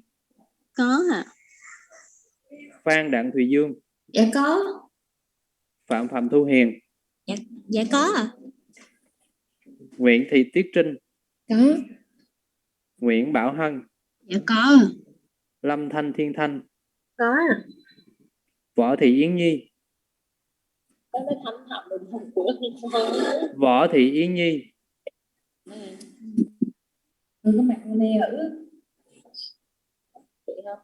Võ Thị Yến Nhi à. Dạ có ạ. Dạ có. Nguyễn Thị Lan Chi. Nguyễn Thị Lan Chi. Bạn số 14 Nguyễn Thị Lan Chi à. Lên màn hình chính luôn đi kìa. Tắt video chưa? Chưa. Tắt video rồi. Chuẩn bị điểm danh. Nguyễn Thị Lan Chi.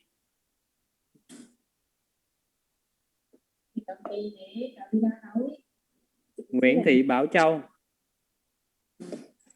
Có. Nguyễn Kim Huệ. Có.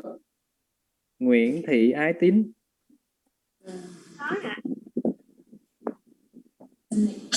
Phạm Thị Lệ Hằng. Có. Đặng Thị Thủy Tiên. Dạ có.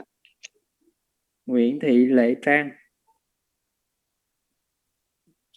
Bạn số 20 Nguyễn Thị Lệ Trang. Rồi ok. Trần Thị Thì Dung. Nguyễn Thị Thì Dung. Có. Nguyễn Thị Thương. Có. Đỗ Thị Nhường. Có. Nguyễn Thị Giang. Có. Trần Thị Thu Lê. Có ạ. Lê Ngô Tường Vi. Lê Ngô Tường Vi. Lê Thị Khánh Phương.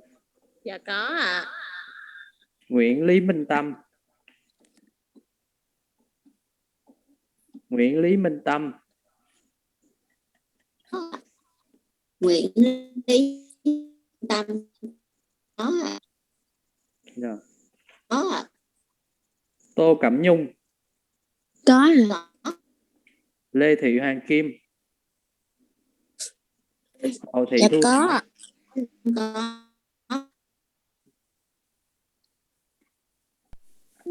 Nguyễn Thị Hoàng Lan.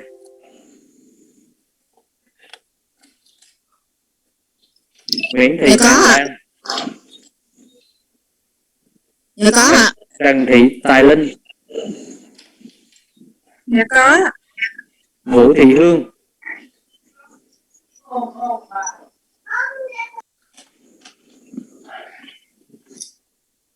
Trần Thị Cẩm Tiên. Dạ có ạ. Đỗ Thanh Loan. Có. Rồi, cảm ơn các bạn nhé. Bạn ơi, mình Câu hỏi số mấy à? là 14 Nguyễn Thị Lan Chi ạ. Rồi, Nguyễn Thị Lan Chi, ok. Rồi, cảm ơn ạ. Chúc mọi người ngủ ngon. Chúc các bạn ngủ ngon. Cảm ơn em chị nha. Bye bye các bạn.